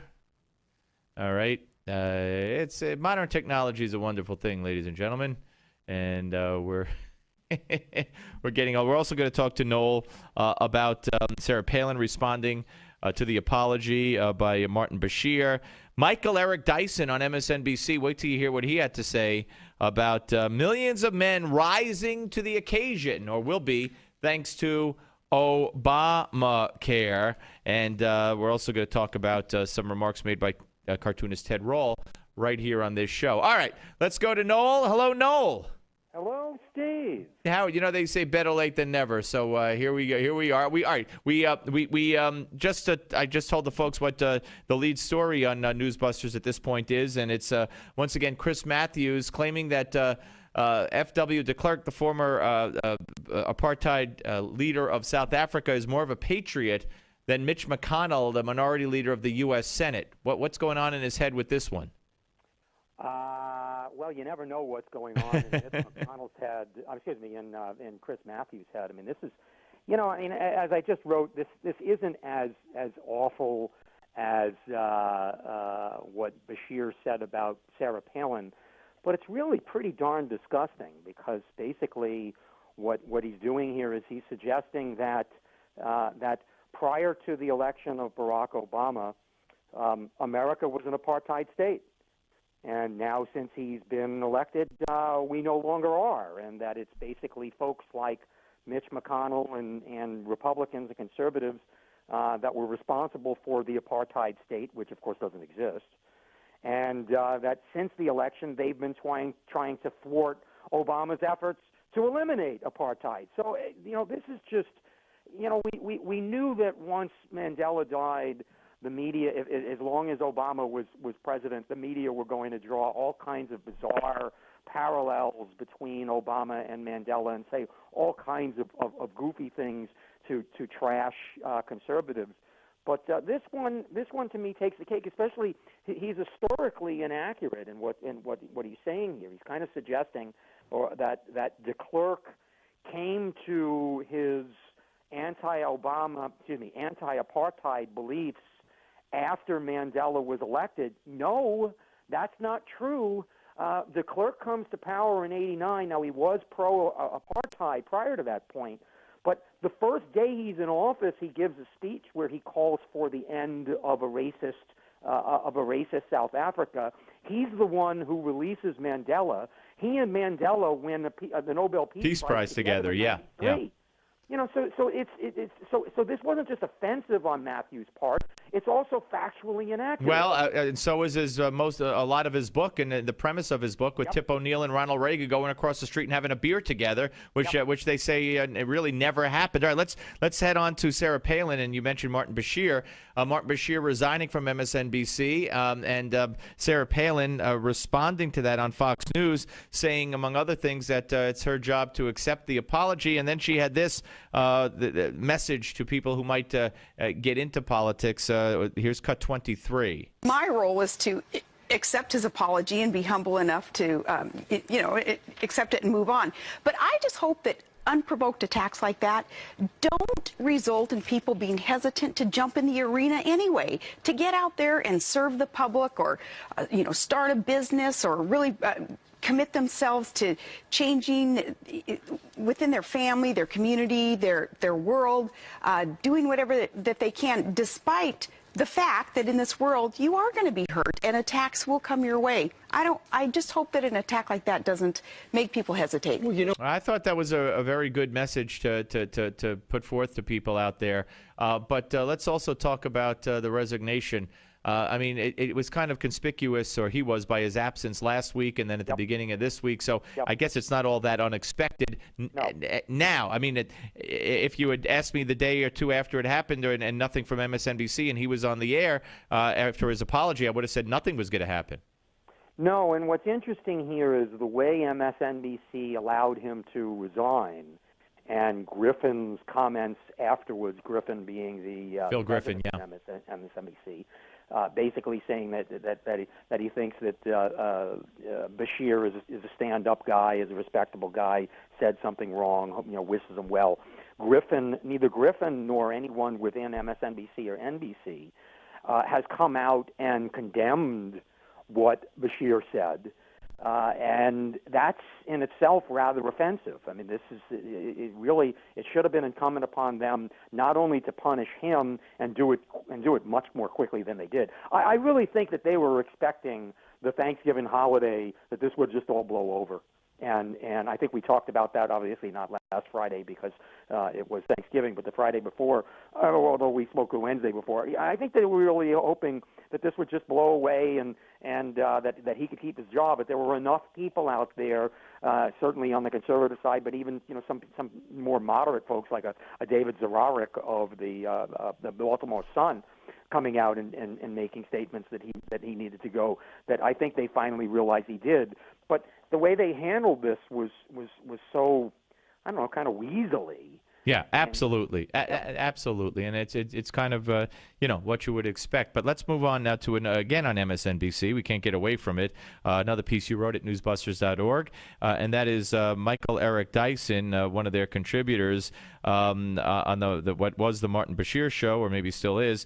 He was there, and there were a couple of females on the panel, including Joy Reid as the substitute host. And who knew that we would have this benefit? You ready for this? Here's cut 29. So what Obama's anticipating is that I'm going to put this out there now because, you look, a year from now, people are not even going to remember the rollout stuff. Right, it's going to be like, thank God I went to the doctor and it wasn't the emergency ward. And guess what? Now I've got my diabetes under control. I've got my chemotherapy here. I've got my Viagra. There will be millions of men who will rise to the occasion and say, we are grateful for what has been done. Oh my God! No, and then listen to the girls giggling. I know. I mean, this is supposedly a cable news network. I know. And they're acting like children. And this is a professor at Georgetown University talking about men rising to the occasion using Viagra because now they've got Obamacare. So what? There was no Viagra before Obamacare. It's just It's becoming, I've been saying this to you, I think, for a while. It's becoming very difficult, and I realize I get paid to do it, but it's becoming more and more difficult to watch this network because it's a farce. This isn't news. This isn't a news network. I'm not even sure what to categorize it as anymore. Well, I don't know if they know what I mean. I had a candidate for the replacement of Martin Bashir, and that's whatever Obama's uncle is, whatever his name is. I think they should replace him with Obama's uncle. Now he's allowed to stay in the country. He could just move right in and without missing a beat, take over that show. Yeah. No, I think it's going to end up being Reid. And she's really disgraceful. I mean, this is just, I think that you possibly had seen, and maybe you spoke to Brent Bozell about this earlier in the week. He was asking who's the next character assassin that they're going to put in. I did see that, yeah. I mean, what's interesting to me is a lot of us were wondering, now that Bashir is gone, you would have expected, and I put this in my piece about Matthews, you would have thought that with two very, very high-profile dismissals, in just a 9-day period. Right, Baldwin and Bashir, right. Baldwin and Bashir. You would have thought that Griffin or someone high up would have sent out a memo to all of the on-air personalities to cool it. Let's calm down a little bit here, folks. We're getting out of control. We're becoming a joke. But no, it clearly they haven't learned anything from this. A couple of people have been fired, fine. But I think they're going to bring in another flamethrower, or as Brent said, another character assassin, and it's just business as usual at MSNBC. They're not getting the point. Right, and that point has to come, as you alluded to, from someone at NBC News, and it just befuddles me as to why they don't care. Exactly. I mean, I understand Chuck Todd, respected individual, senior White House correspondent. He's got a show on MSNBC. So he's not going to say anything. No, but that's the problem. He's got a show on MSNBC, and then he's White House correspondent on Brian Williams News. Andrea Mitchell, who is very biased, she's got to respect. She's senior foreign correspondent, whatever, on Brian Williams News on NBC. So they're tainted by it. Yep. Yeah, and the question is, where does this all come from? I mean, someone like a Chuck Todd, is he really a flamethrower? Is Andrea Mitchell, I mean, they're biased, but are they really flamethrowers? Do they really like what they see on their own network? Or is it just that they're being told, this is what we're going to do, this is who we are, this is what we're going to do, whether you like it or not? I can't imagine an Andrea Mitchell, yeah, she's very, very far to the left, but she's also, we could give her credit as being a good investigative reporter at one point in time. How can she like what's going on her own network? Or is it just money rules? They're paying her $1 million or a couple of $1 million, or whatever that number is. Who cares? Yeah, well, these are good questions, Noel, and I'm sure you will get to the bottom of it. Specifically, you'll have a drink with you'll go across the street with Alan Greenspan, and you'll find out all the dirt. Get him a little tipsy. No, but see, if I talk to Alan, we're going to talk economics. There you go. Yeah, I'm not going to talk to her about Andrea. I'm kidding. Hey, listen, Noel, great to talk to you, my friend. We'll speak to you next week. Thank you. Sounds good. See you, sir. Take care. Noel Shepard, ladies and gentlemen, the associate editor of newsbusters.org. The integral part of Malzberg's media madness. Didn't have a chance to talk to him about Ted Rall. He was kind enough to write that story up at Newsbusters. Ted Rall, the cartoonist who came on and, among other things, said if Hillary's the nominee in 2016, sexism will be the new racism. And you could bet that that is 100% true. When we come back, the war on Christmas, or the war against Christmas, and it does exist. Don't be fooled by the left. Steve Malzberg Show, Newsmax TV and radio.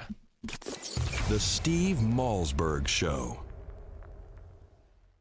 3 a.m. and you're up again for the third time. It's not just affecting your sleep, it's interrupting your daily life. Frequent. Are you at least 62 years old like me? Could you use an extra $50,000, $100,000 or more to live a better life? Then please consider the benefits a reverse mortgage can provide to you. With a reverse mortgage, you can have your mortgage payments stopped altogether and get equity out of your home to live on. And you can use the money to help you live a better life. How nice would that be, not to have a mortgage payment? Qualifying for a reverse mortgage is simple, since there are no income, asset, employment, or credit requirements. However, you must be 62 years or older, own your home outright, or have a very low balance on the mortgage, and be prepared to live in it throughout the rest of the loan. Call now for more information. 800-831-1560.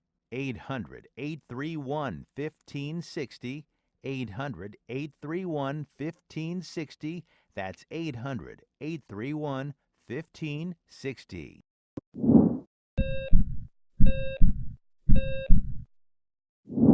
Judging from everything you hear, you think all cholesterol is bad, but that's not really true. You need a certain amount of cholesterol to maintain good health. The problem is that too much cholesterol in your blood contributes to a plaque, a fatty substance that narrows the coronary arteries that feed blood flow to your heart. Picture your coronary arteries as a 4-lane highway. If one lane becomes blocked, traffic still flows well. 2 lanes, no major problem. But if a 3rd lane becomes blocked, that spells trouble. It's the same way with your coronary arteries. And when plaque slows their blood flow to your heart, this can even cause a heart attack. The good news is that when it comes to cholesterol, lifestyle changes can pay off big time. Even a small reduction in plaque can be like opening up another highway lane. Suddenly, blood flow that was stalled can go forward again. Changing your lifestyle does not have to be hard. And in fact, here are 3 ways to help you start lowering your cholesterol. Snack on nuts. Nuts are probably one of the easiest and tastiest ways to lower cholesterol. Walnuts and almonds are among the best. Bulk up your diet with fiber. Choose whole fruits instead of a fruit juice, brown rice instead of white, and if you're eating a baked potato, be sure to leave the skin on. Choose fish. Fish contains cholesterol-fighting omega-3 fatty acids. I'm Dr. Chauncey Crandall, and thanks for watching this Heart Health Minute. Remember, it's never too late to prevent or reverse heart disease. Right now, I invite you to discover your own risk for heart disease or even a heart attack by taking my quick, free online quiz at www.simplehearttest.com. When you were younger, you probably never considered your heart health. But cardiologist Dr. Chauncey Crandall knows from experience that taking steps to care for your heart becomes more crucial as the decades pass, if you want to keep this vital organ ticking smoothly for years to come. That's why Dr. Crandall recently developed Cardio Advanced, a nutritional supplement containing 12 special ingredients, all selected to help improve and maintain your heart health and normal cholesterol levels. The flagship of this exclusive formula, esterified plant sterols, may help lower your risk of heart disease when taken as part of a diet low in cholesterol and fat. And great news. Now, you have the opportunity to try a 30-day supply of Cardio Advanced. Simply cover a $4.95 shipping and handling charge. Plus, if you act right now, you'll also receive a free doctor's guide to a healthy heart as a special bonus. Please visit cardioadvanced.com/radio for complete details on claiming your 30-day bottle of Cardio Advanced and free report. That's cardioadvanced.com/radio. Life is too precious to ignore your heart health. Visit cardioadvanced.com/radio now while supplies last. This is the worst weather we've seen in quite some time, folks, and I don't see any end in sight. People have been calling in from across the state complaining their basements are flooding. One guy said he now has an indoor swimming pool in his basement. I told him he needs the waterproofing innovations from Basement Systems. If you want a dry basement or crawl space that will weather any kind of storm, you need the patented solutions from Basement Systems. You've seen them on home makeover shows throughout the country. With a lifetime warranty, every solution is custom designed for your basement. You can finally have that room you've always wanted with our total basement finishing system. Call now for a free estimate, and you'll never have to worry about storms like these again. Call now for your free basement inspection at 800-516-9794, 800-516-9794. Learn how to waterproof your basement now. Call this number, 800-516-9794, 800-516-9794. The Steve Malzberg Show is just a bit different from the other radio shows. We have TV cameras. Watch the show at Newsmax.com or listen on your favorite radio station. Here's Steve Malzberg. All right, ladies and gentlemen, the left will tell you there's no war on Christmas. That is a bunch of baloney. There absolutely is. There has been for quite some time. And under this administration, there's a war on organized religion, whether it's through Obamacare or elsewhere. And, you know, right from the beginning, as we welcome in our guests here, Stacey Ruth and Carrie Beth Stolten, who happen to be sisters and founders of Bright Light Ministries. Hello, ladies. Hi, it's so great to be with you. Well, look at it. You're almost singing in tandem there. You got a great Christmas. You got a great Christmas tree behind you. For those of you watching on Newsmax TV, you could see it. And my point is that on the Obama, Christmas cards, quote unquote, that they've been putting out for the past several years of their family Christmas cards, the White House Christmas card. There's nothing. There's nothing to indicate Christmas. There's nothing Christmassy about it. It's got a picture of evergreen trees with snow falling on them, and that's it. Talk about your view of the war on Christmas. Does it exist, and what you guys are trying to do to combat that?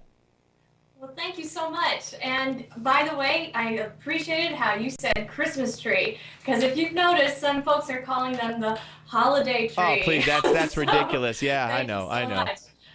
Yeah, it's definitely a war on Christmas. There's no doubt about it. And we're not being hypersensitive. It's just very clear once you compare things, especially to where we were even just, 20 years ago. Right. And to now, we've seen a concentrated effort by the far left to remove individual expressions of faith.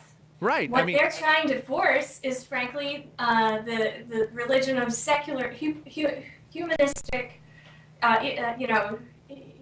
just basically they're just trying to influence us more into the atheistic realm, rather than simply allowing us as Americans to exercise our freedoms of religion and of speech. Freedom of speech. Absolutely. So it's perfectly constitutional to be an expressive Christian. Yeah, well, you look, Notre Dame just went to court again for the second time against the Obama mandate, which forces them as a Catholic institution to give contraception in their medical plan. But this is to me, this is a backdoor way. It's an affront to religious freedom. But specifically, again, let's talk about the war on Christmas. And you're right, holiday tree, happy holiday. Nobody, in the business world, they don't want to be offensive. We've gone so far to the political correct side that it is affront to Christians. We're a Judeo-Christian nation, and I know Obama doesn't like to accept that. The media doesn't like to accept that. In fact, it's evil that we're a Judeo-Christian nation. We're built on tradition, and there's nothing wrong with honoring those traditions. And Christmas,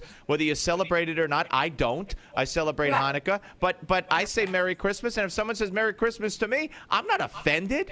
Exactly. So the same goes with Hanukkah. If someone wishes us Happy Hanukkah, We're not return going the to be. greeting. We're not going to be. We're not offended at all. It's, You know. what offends me is when someone tells me you can't say Merry Christmas.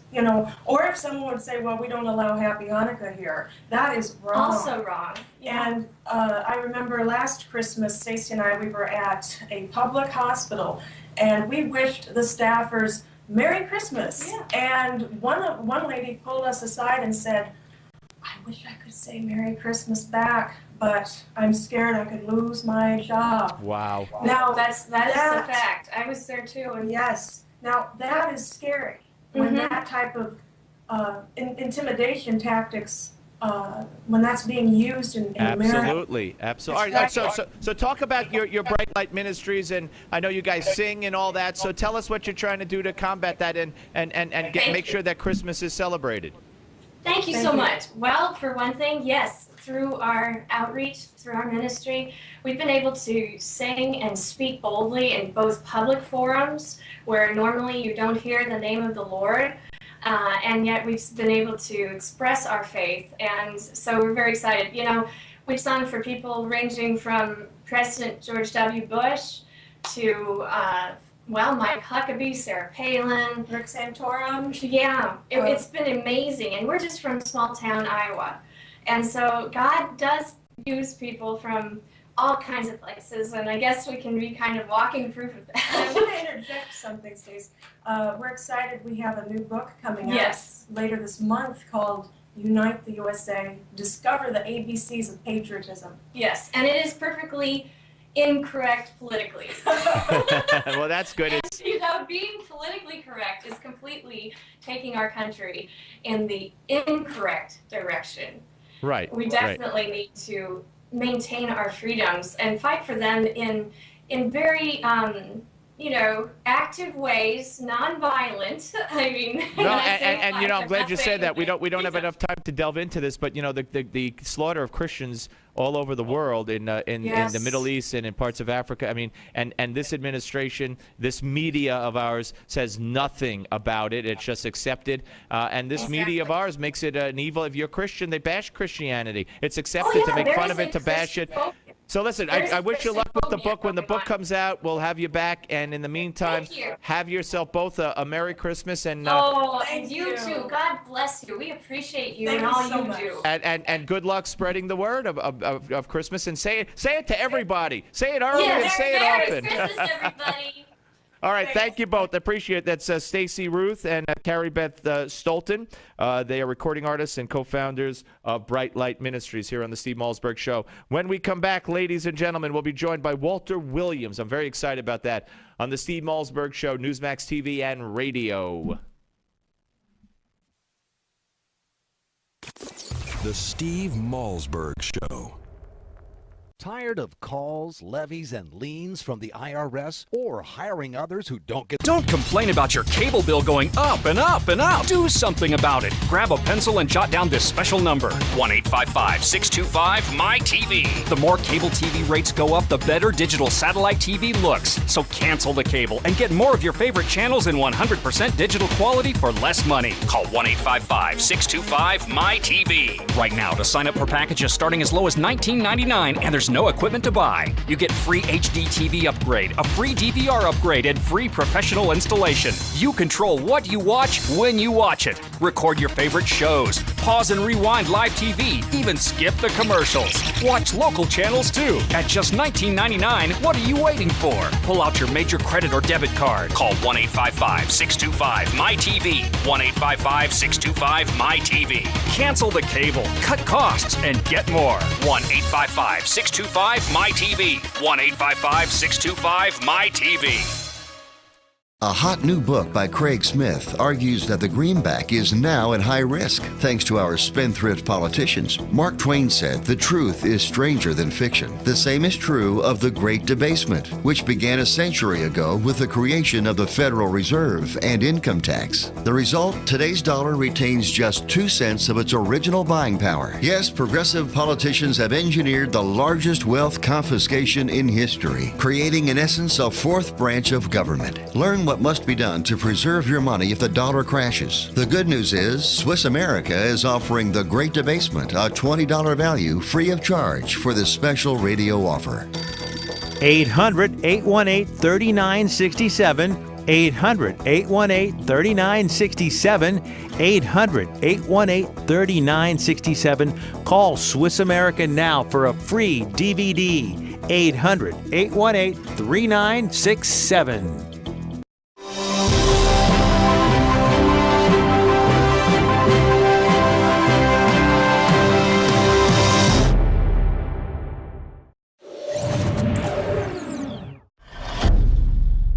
Hello and welcome to your Newsmax Now update. I'm John Bachman. South Africa's president, Jacob Zuma, says Nelson Mandela will be buried on December 15th as the world mourns the loss of an iconic anti-apartheid leader.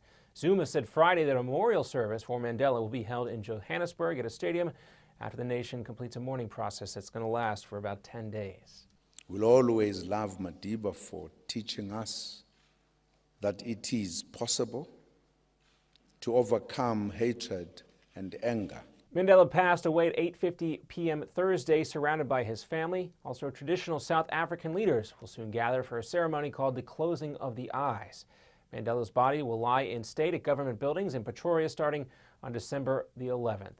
This coming Sunday will be a national day of prayer and reflection on Mandela's life, and he will be missed. Here in the U.S., powerful winter storms continue to wreak havoc across the country, dumping nearly 30 inches of snow on parts of Idaho, Wyoming, and Colorado. The storm is expected to bring Arctic air to the southern plains. In fact, it already has. Wide-ranging areas from Texas to the Ozarks will see temperatures below freezing in a mix of sleet and freezing rain.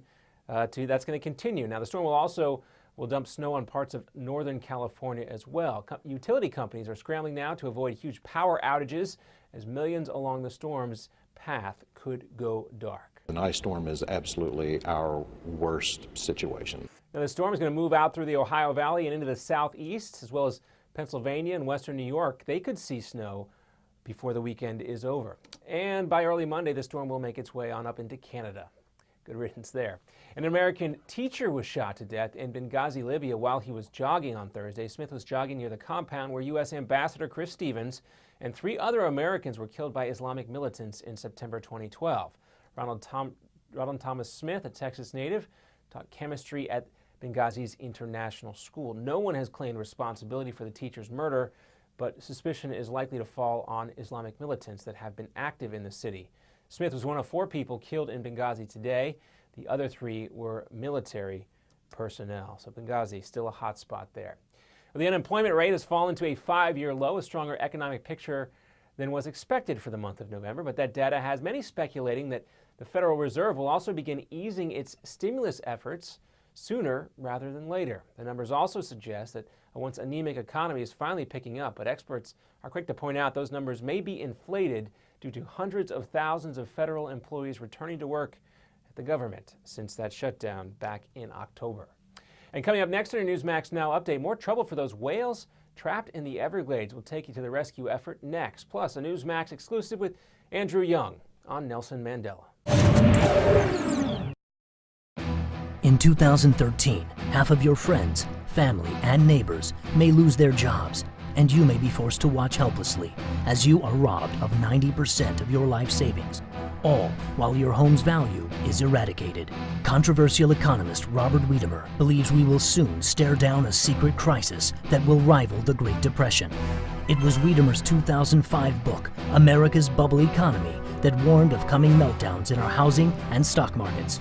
Washington did not heed his call, and folks on Main Street lost $50 trillion from the recession. His New York Times best-selling book, Aftershock, predicted our federal debt and dollar would be the next bubbles to burst. And now, Robert Wiedemer has released a startling video with shocking evidence the powers that be have tried to ban. But that hasn't stopped 50 million people from getting the truth. Join us at aftbook.com. That's aftbook.com. Do you owe the IRS? Do you have unfiled tax returns? Have you received a wage garnishment or bank levy? Maybe a lien has been filed against you. OMG Tax can help you with all your IRS tax problems. Don't wait another second. Take action now. Call my team at OMG Tax. Honest and professional, we don't make false promises. If you owe back taxes, or if the IRS is garnishing your paycheck, you need help now. OMG Tax can help you get your life back to normal. If you're serious about handling your tax matter, call OMG Tax now and get the peace of mind you deserve. Don't let the IRS take your next paycheck. Stop waiting and call our team at OMG Tax. OMG Tax has a straightforward, no-nonsense approach and has helped many Americans resolve their IRS nightmare. Call OMG Tax now. Call 1-800-255-6485. That's 1-800-255-6485. 800-255-6485. A group of 35 stranded pilot whales continue to move into deeper water in Florida's Everglades National Park. They continue their movement, and that means the whales may defy the odds and reach their normal deep ocean range. The whales have been stranded in a remote area of the park that's 20 miles from the waters that are really deep enough for them to swim. A NOAA official says that 11 whales have been found dead and 5 others remain unaccounted for. And civil rights leader and former UN ambassador Andrew Young reflects on Nelson Mandela's enduring legacy, saying that the anti-apartheid leader was a free spirit, even when he was in jail. A time, according to Young, that Mandela believed was transformative. Young tells Newsmax TV in an exclusive interview that Mandela belongs alongside Martin Luther King and Gandhi in history. He encouraged them to take the high road and to look up and to see that peace is a possibility in our time. And that's going to do it for this edition of your Newsmax Now Update. I'm John Bachman. Broadcasting live from the Newsmax studios, this is the Steve Malzberg Show. Be a part of the action by calling toll-free 1-877-NEWSMAX. That's 1-877-639-7629. Or email Steve at malzbergshow@newsmax.com. Here is Steve Malzberg. All right, folks, welcome back. Final hour of the week here on the Steve Malzberg Show, and I'm very honored to welcome in our next guest for the first time here, and he is a distinguished economist at George Mason University and syndicated columnist, and we say hello to Walter E. Williams. Hello, sir. Good afternoon, Steve. Thank you for doing this. I really do appreciate it. I've been a long-time admirer of yours. And let's talk about the piece that you wrote that I saw at townhall.com, and that's about talking about blacks and Obama. And you go back to pre-election of Barack Obama in 2008 when you expressed concern as to whether or not Americans were ready for a black president and whether if he didn't succeed, it would have a bad effect on black people going forward, and especially the chance for another black president. You cite Jackie Robinson and others who had that kind of pressure but did succeed. And I know that your worst fears have come true, at least with regard to how Barack Obama's presidency will be regarded, at least up to this point. Well, I think that it will probably be regarded along with Jimmy Carter's somewhat failed administration. But the point I was making in the column was that back in 1947, when Jackie Robinson came into the major leagues, I mean, by no stretch of the imagination is it fair or is it just for a person to have to be that good in order to play Major League Baseball. But the fact of business, in 1947, he had to be that good. That is, blacks could not afford an incompetent baseball player. And as a result of Jackie Robinson, Campanella, and all these other guys, I can get out and play baseball, and by the way, basketball as well. And nobody, by watching my behavior, can say, well, damn, those blacks can't play baseball or basketball. That is, right now we can afford, black people can afford incompetent baseball players or basketball players or football players, but they cannot afford an incompetent president. And it turns out that Barack Obama is an incompetent president. And a part of the tragedy of it, his presidency says more about Americans than it says about the man himself. Well, go ahead. That is, this is the first time in our history that a person could have been elected to the highest office in the land who had long-time associations with people who hate our country, such as Reverend Wright, who said, black people should not sing God Bless America, but God Damn America. He had a long-time association with Ayers, the guy in the Weather Underground. William Ayers, yeah. who bombed the building, as long as his wife, and other shady characters. And so this says something about the American people who would elect a person to office like that. But maybe maybe a whole lot of whites, maybe they had some of their guilt taken care of by saying, well, gee, I voted for a black person. All right, but Walter, how do you explain the second go-around? Well, I blame the candidate, too. McCain would not talk about Reverend Wright, and there were issues that Romney shied away from as well. Benghazi, Reverend Wright, anything else critical of the president that he had every right to bring up. But talk about the American people with an economy in the toilet, with 4 years of proven failure as a track record, with the statistics going in, and this is your area of expertise, obviously, going in the completely wrong direction because of the policies he instituted for 4 years. They elected him again. Well, you have to explain that to me. That is a sad commentary on the American people. But however, Steve, on my website, walterewilliams.com, I have a certificate of amnesty and pardon that I've granted to all Americans of European ancestry, so that for both their own grievances and those of their forebears against my people, so that they stop feeling guilty and stop acting like damn fools. Well, also, of course, Walter, and we're talking to the great Walter E. Williams, economist, George Mason University, syndicated columnist, and walterewilliams.com is the website. The media. I mean, if this man, I believe that if Ted Rall, the cartoonist, the liberal cartoonist, who's now in trouble with some on the left, they said his latest cartoon portrayed Obama as in a racist manner. Same cartoon he's been drawing for years, he said. But he said that Obama definitely gets a pass. And we know this, but I think it's significant that he says it because he's black, from the media, and that there are cartoonists who won't even draw him on the left because they're afraid of being called racist. So I believe a man with these credentials, if John McCain spoke at the wrong university, or that would have been scrutinized by the media, but the relationship between Obama and the radical left, he got a pass. Yeah, right, absolutely. And if McCain had any dealings with the Ku Klux Klan or Romney, that the media would have been all over that. As a matter of fact, some years ago, this was during the Reagan administration, and I was giving a lecture to a media book people on my book. I just written a book called The State Against Blacks. And I told them, my first statement out of my mouth was, I told this, I guess there's maybe about 50 people gathered. I told them, hey, you people can treat me like a white person. You can criticize me. I'm sure they needed that in their minds, that permission. Let me ask you about the passing of Nelson Mandela, and what how you view him, and from a historical perspective. Well, he started out as a terrorist, but we might also say that the founding fathers of our country might be viewed, at least by the British, as terrorists. But however, I think that he made South Africa emerge from the decades of unfairness and apartheid and injustice. It emerged unlike the other countries like Zimbabwe, where there's murder and the Central African Empire, or many of these other African nations where there was gross atrocities.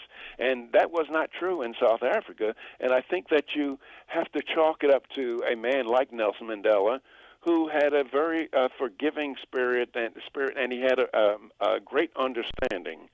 And he would not listen to some of the sharper voices in the ANC.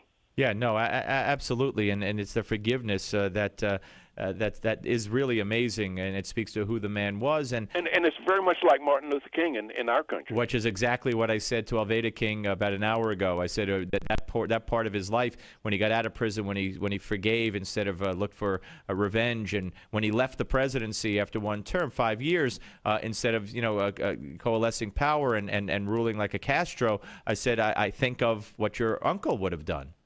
Yeah, that is absolutely right. And so I think that South Africans owe a lot to Mandela. And matter of fact, the whole continent owes a lot to Mandela, because if South Africa were to go down the tubes like Zimbabwe, then the continent would starve, because South Africa is the breadbasket of the South of Sahara Africa, and it provides most of the energy, and it provides most of the transportation. And if it went down the tubes, it would be a death knell for much of Africa. Yeah, no, you agree that Barack Obama could learn a lot about governing for the good of a country from Nelson Mandela?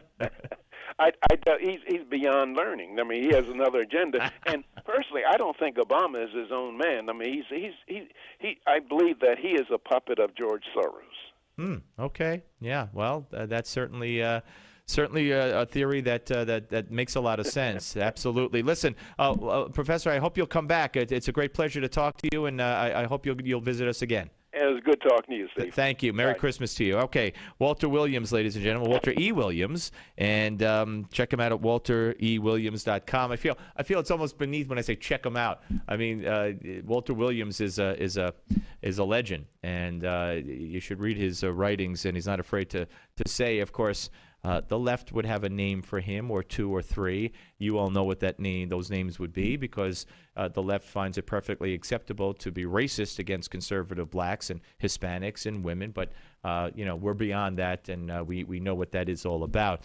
But great piece on blacks and Obama, and great theory from Walter Williams. When we come back, Congressman Marsha Blackburn joins us. That's right. She'll be here. Right here, as you well know where you are. We're going to talk some Obamacare and some other issues right here. Steve Malzberg Show, Newsmax TV and radio. The Steve Malzberg Show. Don't complain about your cable bill going up and up and up. Do something about it. Grab a pencil and jot down this special number. A hot new book by Craig Smith argues that the greenback is now at high risk. Thanks to our spendthrift politicians, Mark Twain said the truth is stranger than fiction. The same is true of the Great Debasement, which began a century ago with the creation of the Federal Reserve and income tax. The result, today's dollar retains just 2 cents of its original buying power. Yes, progressive politicians have engineered the largest wealth confiscation in history, creating in essence a fourth branch of government. Learn what must be done to preserve your money if the dollar crashes. The good news is Swiss America is offering the Great Debasement, a $20 value free of charge for this special radio offer. 800-818-3967. 800-818-3967. 800-818-3967. Call Swiss America now for a free DVD. 800-818-3967. When you were younger, you probably never considered your heart health. But cardiologist Dr. Chauncey Crandall knows from experience that taking steps to care for your heart becomes more crucial as the decades pass, if you want to keep this vital organ ticking smoothly for years to come. That's why Dr. Crandall recently developed Cardio Advanced, a nutritional supplement containing 12 special ingredients, all selected to help improve and maintain your heart health and normal cholesterol levels. The flagship of this exclusive formula, esterified plant sterols, may help lower your risk of heart disease when taken as part of a diet low in cholesterol and fat. And great news, now you have the opportunity to try a 30-day supply of Cardio Advanced. Simply cover a $4.95 shipping and handling charge. Plus, if you act right now, you'll also receive a free doctor's guide to a healthy heart as a special bonus. Please visit cardioadvanced.com/radio for complete details on claiming your 30-day bottle of Cardio Advanced and free report. That's cardioadvanced.com/radio. Life is too precious to ignore your heart health. Visit cardioadvanced.com/radio now while supplies last. Don't complain about your cable bill going up and up and up. Do something about it. Grab a pencil and jot down this special number. 1-855-625-MY-TV. The more cable TV rates go up, the better digital satellite TV looks. So cancel the cable and get more of your favorite channels in 100% digital quality for less money. Call 1-855-625-MY-TV. Right now to sign up for packages starting as low as $19.99, and there's no equipment to buy. You get free HD TV upgrade, a free DVR upgrade, and free professional professional installation. You control what you watch when you watch it. Record your favorite shows. Pause and rewind live TV. Even skip the commercials. Watch local channels too. At just $19.99, what are you waiting for? Pull out your major credit or debit card. Call 1-855-625-MyTV. 1-855-625-MyTV. Cancel the cable, cut costs, and get more. 1-855-625-MyTV. 1-855-625-MyTV.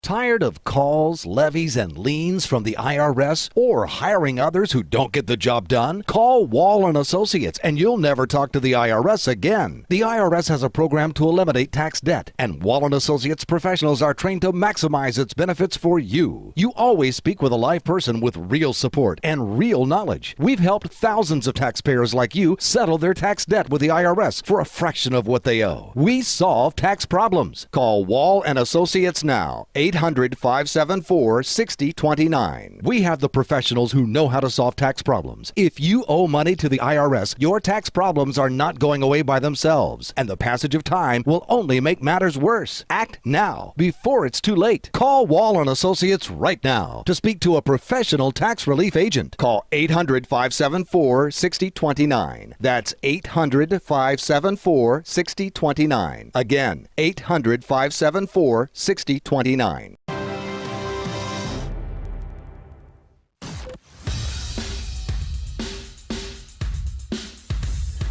This is not your typical Screamfest talk show. No. This is the next generation of talk radio. Here is Steve Malzberg. All right, actually, folks, welcome back. Congressman Blackburn will join us in the next segment. Silly me, I thought it was the next segment, but it couldn't be the next segment, or I wouldn't be here. Yeah, I would be here, but I wouldn't be here in this segment. Get it? All right. We are. By the way, Walter Williams, that's pretty provocative, huh? Pretty profound and provocative for him to say, and that's who he is. And I agree with him. He says he says Obama's beyond learning anything from Mandela.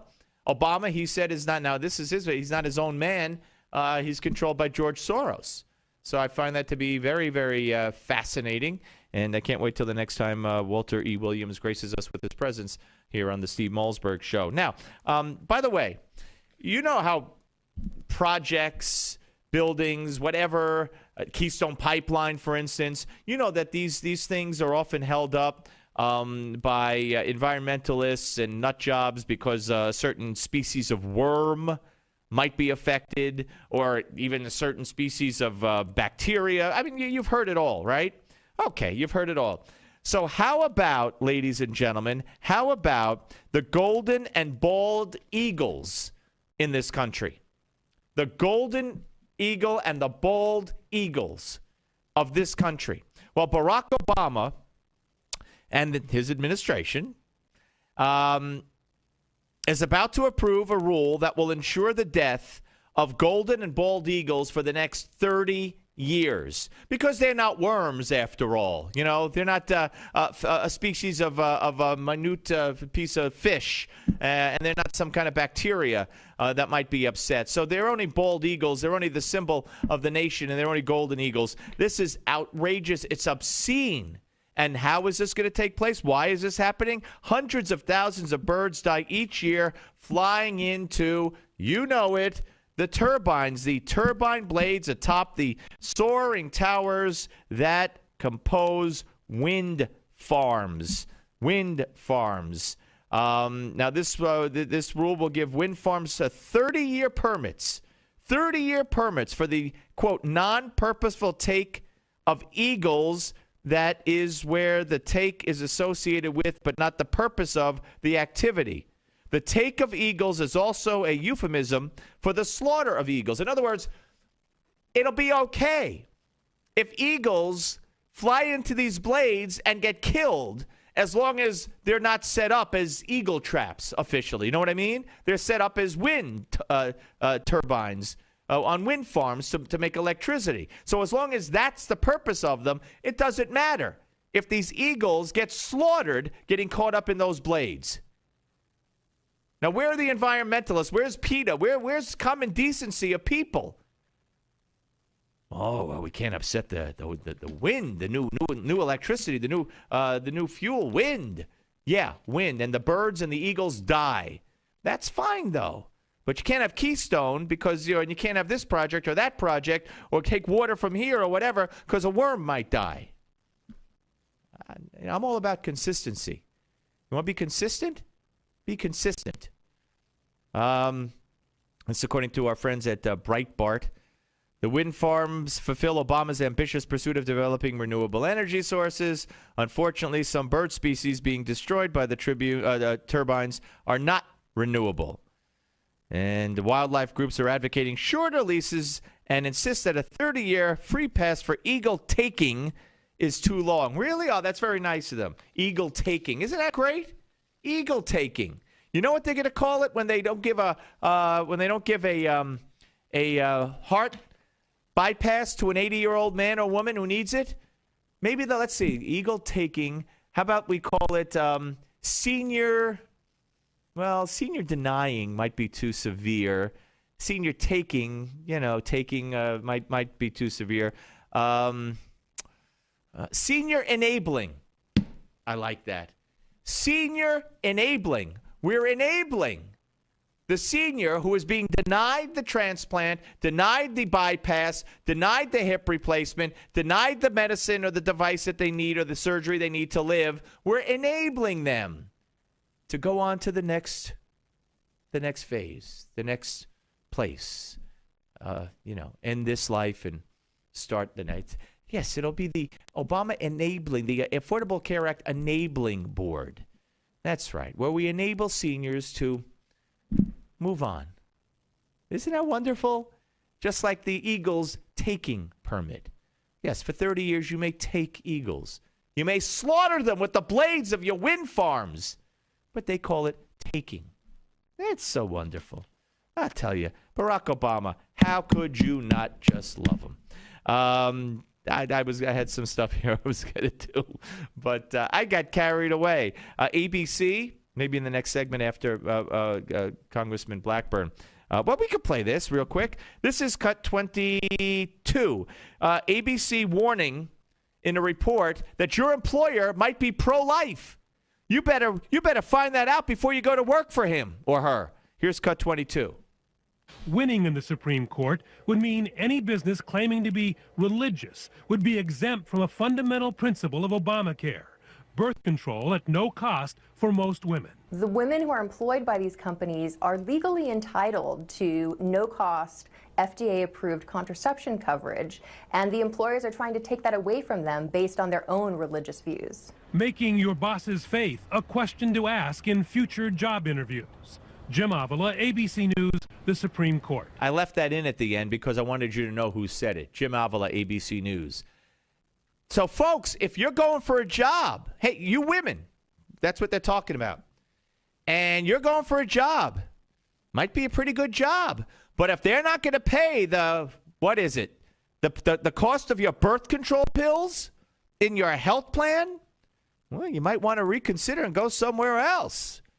This is absolute lunacy. Why should the government be paying for people's birth control? Are they paying for men's condoms? I never heard of anything so ridiculous in my life. You want to have sex? Have it. You want to buy birth control? Go buy it. I mean, why should I pay for your birth control pills? Insane. Not even talking about the religious aspects involved here. Just common sense. The war on women. Ooh, I must hate women if I don't want to pay for their birth control pills, right? Crazy, crazy, crazy. All right, folks, we're coming back now. When we come back, we'll be in the next segment, so we'll no longer be in this segment, and Congressman Blackburn will be here. Steve Malzberg Show, Newsmax TV and radio. The Steve Malzberg Show.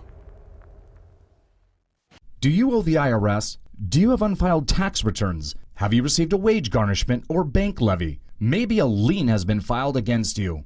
OMG Tax can help you with all your IRS tax problems. Don't wait another second. Take action now. Call my team at OMG Tax. Honest and professional, we don't make false promises. If you owe back taxes, or if the IRS is garnishing your paycheck, you need help now. OMG Tax can help you get your life back to normal. If you're serious about handling your tax matter, call OMG Tax now and get the peace of mind you deserve.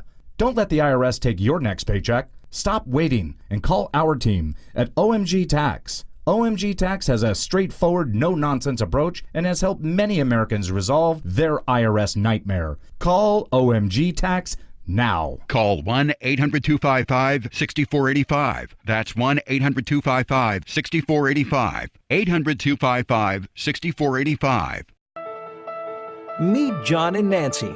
Like many people, John and Nancy have spent their whole lives working hard, saving their money and investing wisely, knowing that it would pay off in the end. But the reality is, today's world is not the same as it was. John and Nancy's stocks have taken them on a serious roller coaster ride, and it's all but destroyed their retirement funds.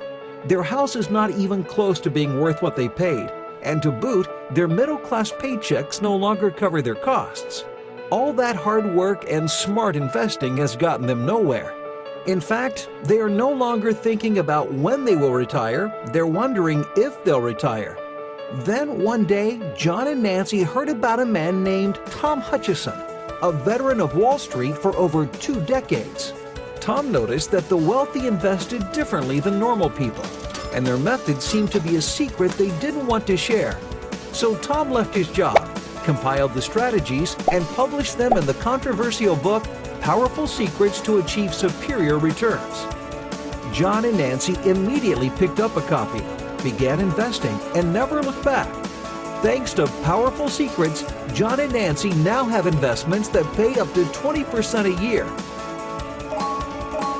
They learned about unique tax-advantaged investments, and their favorite chapter revealed a strategy that anyone can use to turn $50,000 into $1 million. Now, John and Nancy have control of their financial future in this new reality, and they have peace of mind about their investments that they never had before. Best of all, they are back on track to a secure retirement. To get your free copy of the book, Powerful Secrets to Achieve Superior Returns, simply visit www.myfinancialage.org. Drug, alcohol, and gambling addiction can be devastating for you and your loved ones. Don't let the disease of addiction ruin everything you've worked so hard for. The Treatment Helpline has helped thousands of people just like you take control of their addictions and live healthier, cleaner, and happier lives. You are not alone. Now there's hope. The Treatment Helpline has helped people just like you overcome their addiction. If you or a loved one is suffering from a drug, alcohol, or gambling addiction, let us help you today. Call 1-800-813-9821. Our seasoned addiction treatment professionals can show you how to use your private health insurance to help cover the costs of this life-changing program. Call now and get a free confidential consultation. 1-800-813-9821. That's 1-800-813-9821. Help is only a phone call away. Call 1-800-813-9821. That's 1-800-813-9821.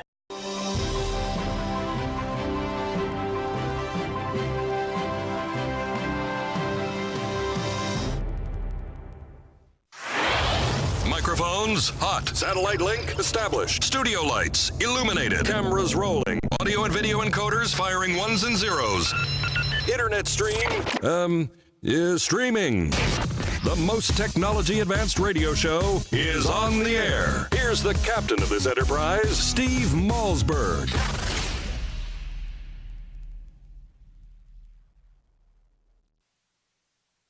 Personal responsibility to oversee the rollout of health care. And there wasn't. When Secretary Sebelius appeared in that hearing and she was asked by Marsha Blackburn, who's in charge? It took a while for her to answer. And she finally got to the chief operating officer of CMS, the Center for Medicaid and Medicare, and it didn't seem like there was a strong top-down authority system from you. Did you have, or do you have, now let's look forward here. Do you have a relationship with your cabinet?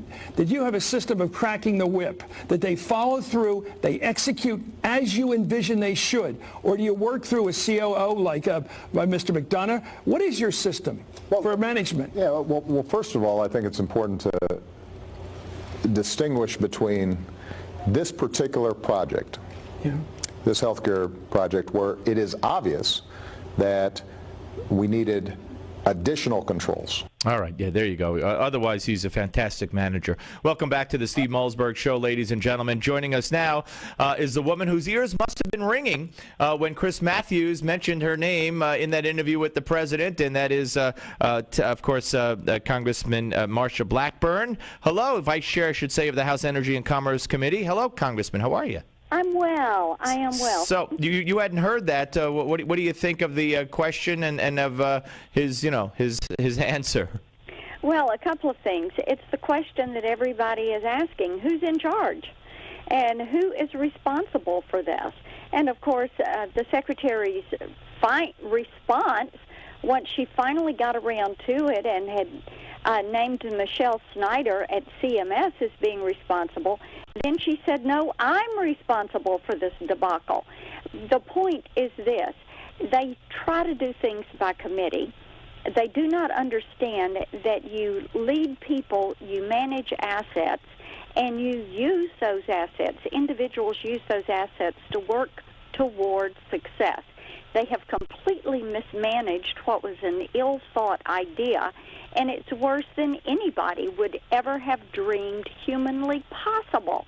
Yeah. So now they're paying for that. They don't know who's in charge, and the president definitely does not know who's in charge. But what he is very confident of is that it's not his problem. Right. Nothing is. It's funny. He finds out about everything in the paper, just like his uncle, who the immigration judge said could stay in this country from Kenya. He's been here illegally for 20 years. Originally, the White House had said he never met his uncle, and now it turns out, as the uncle testified under oath, yes, he did. He stayed with him for about a week when he was attending Harvard. So, you never know what to believe that comes out of this administration. But you and Congressman, fellow congressman from the state of Tennessee, Congressman Phil Rowe, are now going to court, filing a legal brief on behalf of a case against the Obama administration and the Affordable Care Act, saying that the wrong body of Congress put into effect these tax penalties. Correct? That's correct. And we will see what they have to say about this. Of course, the Judge Roberts said that he felt like the Obamacare program was a tax. Well, if it has been deemed a tax, all taxes have to originate in the House, and that provision did not originate in the House. It originated in the Senate. And so we will see what happens as we move forward on that. And I think everyone is just, they want to see if we're going to find a way to get some help out of the legal system in shutting this program down and finding a way to put individuals back in charge of their health care. What people are finding out is the federal government is in charge. They're not in charge, and they really don't like that very much. No, they don't. In fact, the president has lost the support of Hispanics. I think it's down to 51 from 75% in the election. And, of course, young people who the president is dependent upon to make this thing, in his view, work. They have to buy their insurance, and they have no interest in buying it, according to a new poll, and they're disappointed in the president. They don't believe him. They don't like him. This is turning into a total disaster, as was predicted by the Republicans. Well, that's exactly right. And we knew that there was no way this was workable. And when you look at how they have moved forward with implementing this program, you know it really is not workable. And so what we're seeking to do is to continue to bring forward ideas that would reform the healthcare system in a free market-oriented way that would put individuals back in touch with their physicians and individuals working with those physicians managing their health care. That is what people want. They don't want the federal government making these decisions. It's not workable, and it's too expensive. We can't afford it. Well, that's for sure. We're talking to Congressman Marsha Blackburn from the great state of Tennessee here on the Steve Malzberg Show.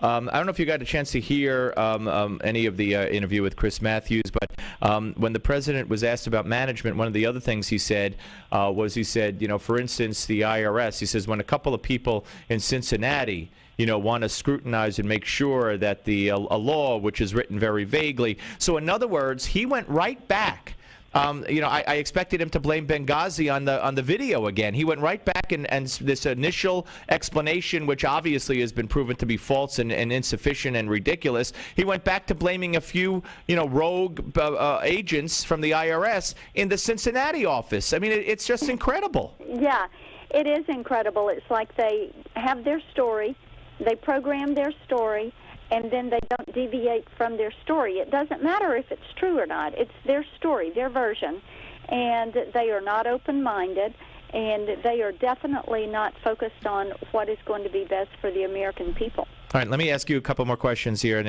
then I'm going to let you go. But first of all, John Boehner yesterday, something I think you'd be interested in. He was asked a question. I guess Republicans are being given, I don't want to say sensitivity training, but how to better be more sensitive in dealing with various constituencies, and especially women. And John Boehner, instead of saying something else that could have been very generic and explained it away, said, yeah, we need to be more sensitive to women. We don't do a good enough job. We're not sensitive enough. And the media jumped right on it. Listen to, this will be cut 19, Aaron. Listen to what Dana Bash said to Eric Cantor. I don't even know if he was ready. I'm sure he wasn't ready for this, but listen to cut 19. Do you not know how to talk to women, sir? Well, we have any number of Republican women in our conference who are real leaders on all kinds of issues. But is there a problem with men in the Republican Party, your rank and file, who don't know how to communicate to reach female voters? It is our policies that are going to appeal to both female and male voters. But they haven't. All right. So I think Boehner opened himself up for this now, and this is going to be, it's gone away a little with the passing of Nelson Mandela, but I think this is going to be used against all of you guys on the right, on the Republican Party. I don't think it's going to be used against us. I think that what we have seen time and again is that we don't do a thorough enough job in thinking through and working through how we message. And how many times do you hear from people, well, the Republican Party just does not have a strong message. Everybody talks about different things. They don't focus, they don't address things the same way. And what we're trying to do is get our arms around that and do a better job of messaging. The Democrats will stay on their talking points all day long. You give them point 1, 2, 3, they're going to talk point 1, 2, 3. And sometimes we kind of, will laugh about the fact that they've all got the same word of the day or message of the day. And you all hear it from them, too. It's like seminar callers. Have them call your show. What we're saying is, look, some of our members are not maybe as thoughtful as they should be in realizing you don't categorize women's issues.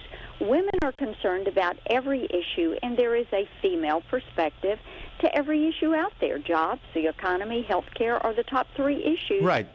Which is what Cantor was basically trying to say, I guess. And you need to bring that perspective to the table.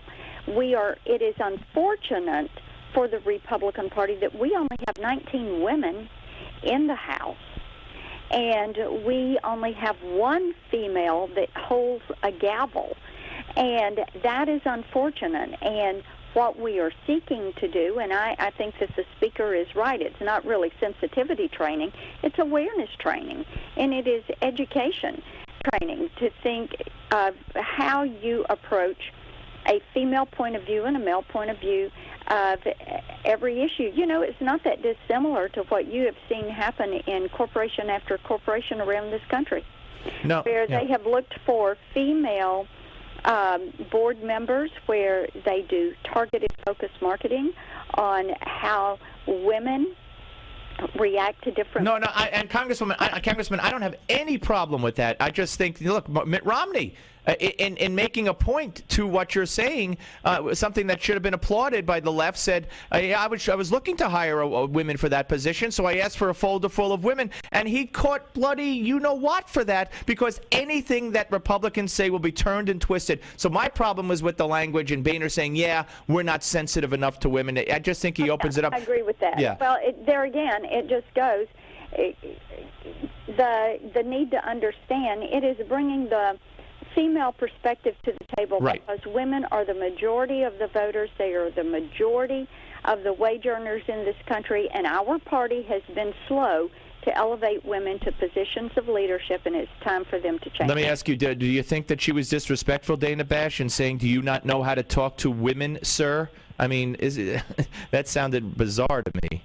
Well, I think that, you know, it becomes one of those things, then you're going to be damned if you do, damned if you don't. Yeah. And I applaud the leaders of our conference, male and female, for saying, look, guys, we don't do as good a job as we should messaging, and we don't do as thorough a job as we should in bringing a female perspective to bear on every issue of importance of our day. Any thoughts on the passing of Nelson Mandela, Congressman? Oh, I tell you, he was truly dedicated to freedom, free people, and I think that he was a great man who continued to fight all his life to make certain that individuals were respected individually.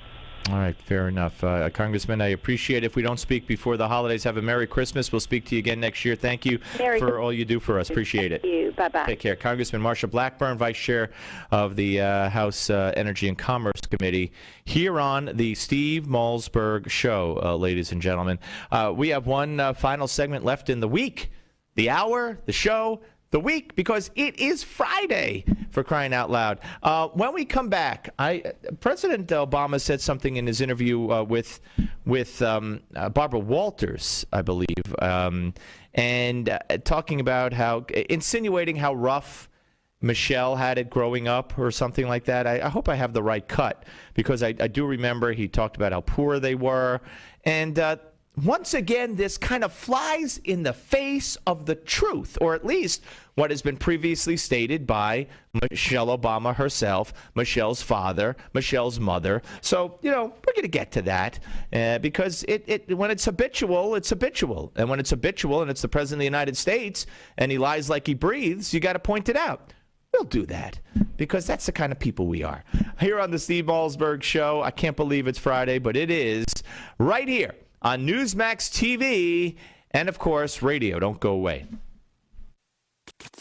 The Steve Malzberg Show. Don't complain about your cable bill going up and up and up. Do something about it. Grab a pencil and jot down this special number, 1-855-625-MY-TV. The more cable TV rates go up, the better digital satellite TV looks. So cancel the cable and get more of your favorite channels in 100% digital quality for less money. Call 1-855-625-MY-TV. Right now to sign up for packages starting as low as $19.99, and there's no equipment to buy. You get free HD TV upgrade, a free DVR upgrade, and free professional installation. You control what you watch when you watch it. Record your favorite shows. Pause and rewind live TV. Even skip the commercials. Watch local channels too. At just $19.99, what are you waiting for? Pull out your major credit or debit card. Call 1-855-625-MY-TV. 1-855-625-MY-TV. Cancel the cable, cut costs, and get more. 1-855-625-MY-TV. 1-855-625-MY-TV.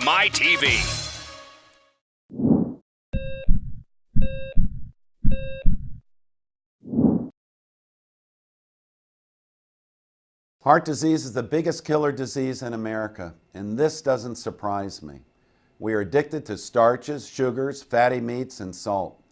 People who live in countries with little heart disease eat very differently. One way some people stay heart healthy is by following what is known as the caveman or Stonehenge diet, so named because of its similarity to the way our prehistoric ancestors ate. People who follow this type of diet live off local fruits and root vegetables and get their protein mostly from fish and wild game they shoot themselves. Now, since most of us don't hunt or fish for all our protein, here are some simple tips on how you can start to eat like a caveman, modern day style. First, fill up on fruits and vegetables. Eat them first and you'll be less hungry. Feast on fish, which is rich in nutrients but not in calories. Choose fatty fish like mackerel, herring, sardines, and salmon, which are rich in heart-healthy omega-3 fatty acids. Get out and go for a walk. Remember, our ancestors were hunters and gatherers, so they didn't spend their time sitting in front of a TV or computer all day. If you live more like a caveman or a cave woman, your heart will love you for it. I'm Dr. Chauncey Crandall, and thank you for watching this Heart Health Minute. Remember, it's never too late to prevent or reverse heart disease. Right now, I invite you to discover your own risk for heart disease or even a heart attack by taking my quick, free online quiz at www.simplehearttest.com. When you were younger, you probably never considered your heart health. But cardiologist Dr. Chauncey Crandall knows from experience that taking steps to care for your heart becomes more crucial as the decades pass, if you want to keep this vital organ ticking smoothly for years to come. That's why Dr. Crandall recently developed Cardio Advanced, a nutritional supplement containing 12 special ingredients, all selected to help improve and maintain your heart health and normal cholesterol levels. The flagship of this exclusive formula, esterified plant sterols, may help lower your risk of heart disease when taken as part of a diet low in cholesterol and fat. And great news, now you have the opportunity to try a 30-day supply of Cardio Advanced. Simply cover a $4.95 shipping and handling charge. Plus, if you act right now, you'll also receive a free doctor's guide to a healthy heart as a special bonus. Please visit cardioadvanced.com/radio for complete details on claiming your 30-day bottle of Cardio Advanced and free report. That's cardioadvanced.com/radio. Life is too precious to ignore your heart health. Visit cardioadvanced.com/radio now while supplies last. Hi, this is Mike Reagan. Folks ask me, what would Ronald Reagan do if he were with us today? I believe the first thing he'd do is stop Obamacare. Already it's in effect with higher taxes, hidden fees, skyrocketing insurance rates, big Medicare cuts, and some insurance plans are hit with a 40% tax. Protect yourself by getting the Obamacare Survival Guide. It's already a #1 New York Times bestseller. Newsmax says it's the best guide to the new law, giving you the strategies, tips, and loopholes you need to know. If you're insured on Medicare, a business owner, a medical professional, just about anyone, you need this book. Get the #1 bestseller, The Obamacare Survival Guide, at bookstores everywhere. Or get our special $4.95 offer and save $15 off the cover price by going now to Obamacare911.com. Obamacare911.com. That's Obamacare911.com. Every month.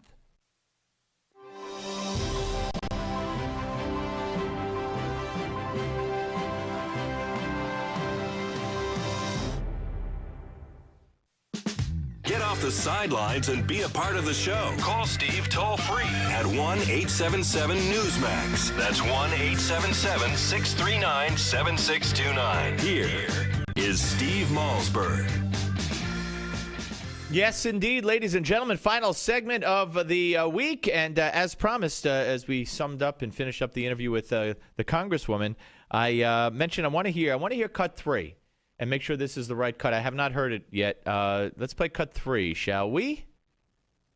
When Michelle, the daughter of a shift worker at a water plant and a secretary, wanted to go to college, just like me, this country helped us afford it until we could pay it back. All right. Oh, okay. It wasn't as bad as I thought. Because according to the article that was written back in 2008, March 10th edition of the New Yorker magazine, which I remember having the author of that article on at the time. But they talk about Michelle Obama. It was a cover story of Michelle Obama, and they talk about Michelle Obama's mom. And here's what Michelle actually said about her mom. My mother stayed at home. She didn't have to work. Okay, so Obama wasn't pleading poverty for Michelle in this case. You know, he said he was honest when he said that her father, Martin, I'm just looking to see, I had what he did. Oh, yeah, he was partially handicapped by multiple sclerosis and worked swing shifts as a city pump operator. The mother tended to the children. They said that the family lived in a modest house that they rented from a relative, and money was scarce but sufficient. The father, Frazier, took pride, it said, in providing for his family. If the TV broke, we didn't have any money to have it fixed. We could go out and buy another one on a charge card as long as we paid bills on time. Many years, the family drove to Duke's Happy Holiday Resort in Michigan for a week's vacation. Okay, but Obama wasn't making it sound like, you know, they were destitute and poor and But still in all, she took a student loan. Lots of people take student loans. I mean, students take student loans knowing full well they're going to have to pay them back. It's not a surprise. It's not something that they're led to believe, oh, here's money, and then one day they get a bill 4 years later or whatever saying, surprise. There's nothing nefarious going on here. You know, he refers to student loans, and the left will have you believe student loans should all be forgiven. And when they're forgiven, that means you and I pay for them. All right. Anyway, now somebody who would have very little trouble paying for lots of student loans. Oh, by the way, one more thing on Obama before we get to Robinson Cano. Don't you know? Get this. A group of young ballerinas rehearsing for the Nutcracker were kicked out of American University's theater yesterday, so MSNBC could do their interview with Barack Obama and Chris Matthews. American University admitted they dumped Ballet Petite's 2 final dress rehearsals so they could host MSNBC's Hardball college tour. The ballet company had been scheduled to rehearse on Wednesday and Thursday in preparation for their opening performance on Sunday, and said the girls would be forced to hold their final dress rehearsals on the same day as their opening performance. Once again, I think a big thank you, Dr. Obama, is in order. And by the way, Obama, could we have cut 25? Obama, according to Chris Matthews, he came amongst us. Remember, didn't he once say that he came down to be our president? You know, he took a step down to be president. Well, listen to cut 25. Why he's dealing with all the complexities. As opposed to what Rush Limbaugh said when he heard what the folks said. One thing to say, change you can believe in, but making change happen is hard. Rush Limbaugh called him a Marxist the other day. Yeah, I saw a president who remains frustrated with the political and media culture that he has to work within, and that he really is looking to rally people, students here, and supporters, and people within the media. But David Corn, you skeptic. He came to us today. I know, which is what he's trying to do. He's trying to rally people behind this vision that he's been promoting for a couple of years. By the way, he did it, and he did it in the end here today, Chris. Yes. Not by He came amongst us. Did you hear that? Did you hear what Chris Matthews said? I don't care if you got a tingle up your leg or a hole in your head, figuratively speaking. That is crazy. That is nuts. He came amongst us. Who are they talking about? They're talking about a human being.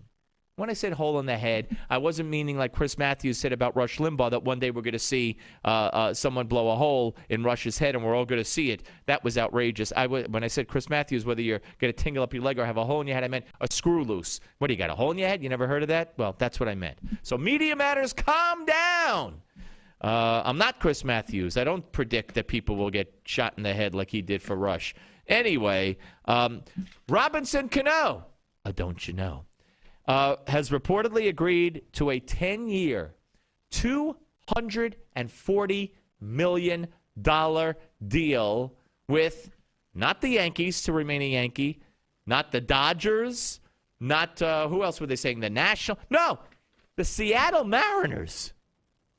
The Seattle Mariners, the lowly Seattle Mariners. Jay-Z, his agent, was looking for 2 years, $260. Reportedly, he got 2 years, $240. He originally told the Yankees, or told everybody, he wanted 10 years for $310. But the Yankees were offering way under, about $160, $170. So if he gets this, he's going to get $240, which is pretty significant. And for a 30-year-old, 31-year-old who doesn't hustle down to first base on many occasions, he'll hit a lot of home runs in Seattle. But I don't. You know, you could have him. I think the Yankees made a good choice in letting him go. Just my opinion. And Granderson is going to reportedly to the Mets. Oh my goodness! Steve Malzberg Show. Have a great weekend. Newsmax TV and radio. The Steve Malzberg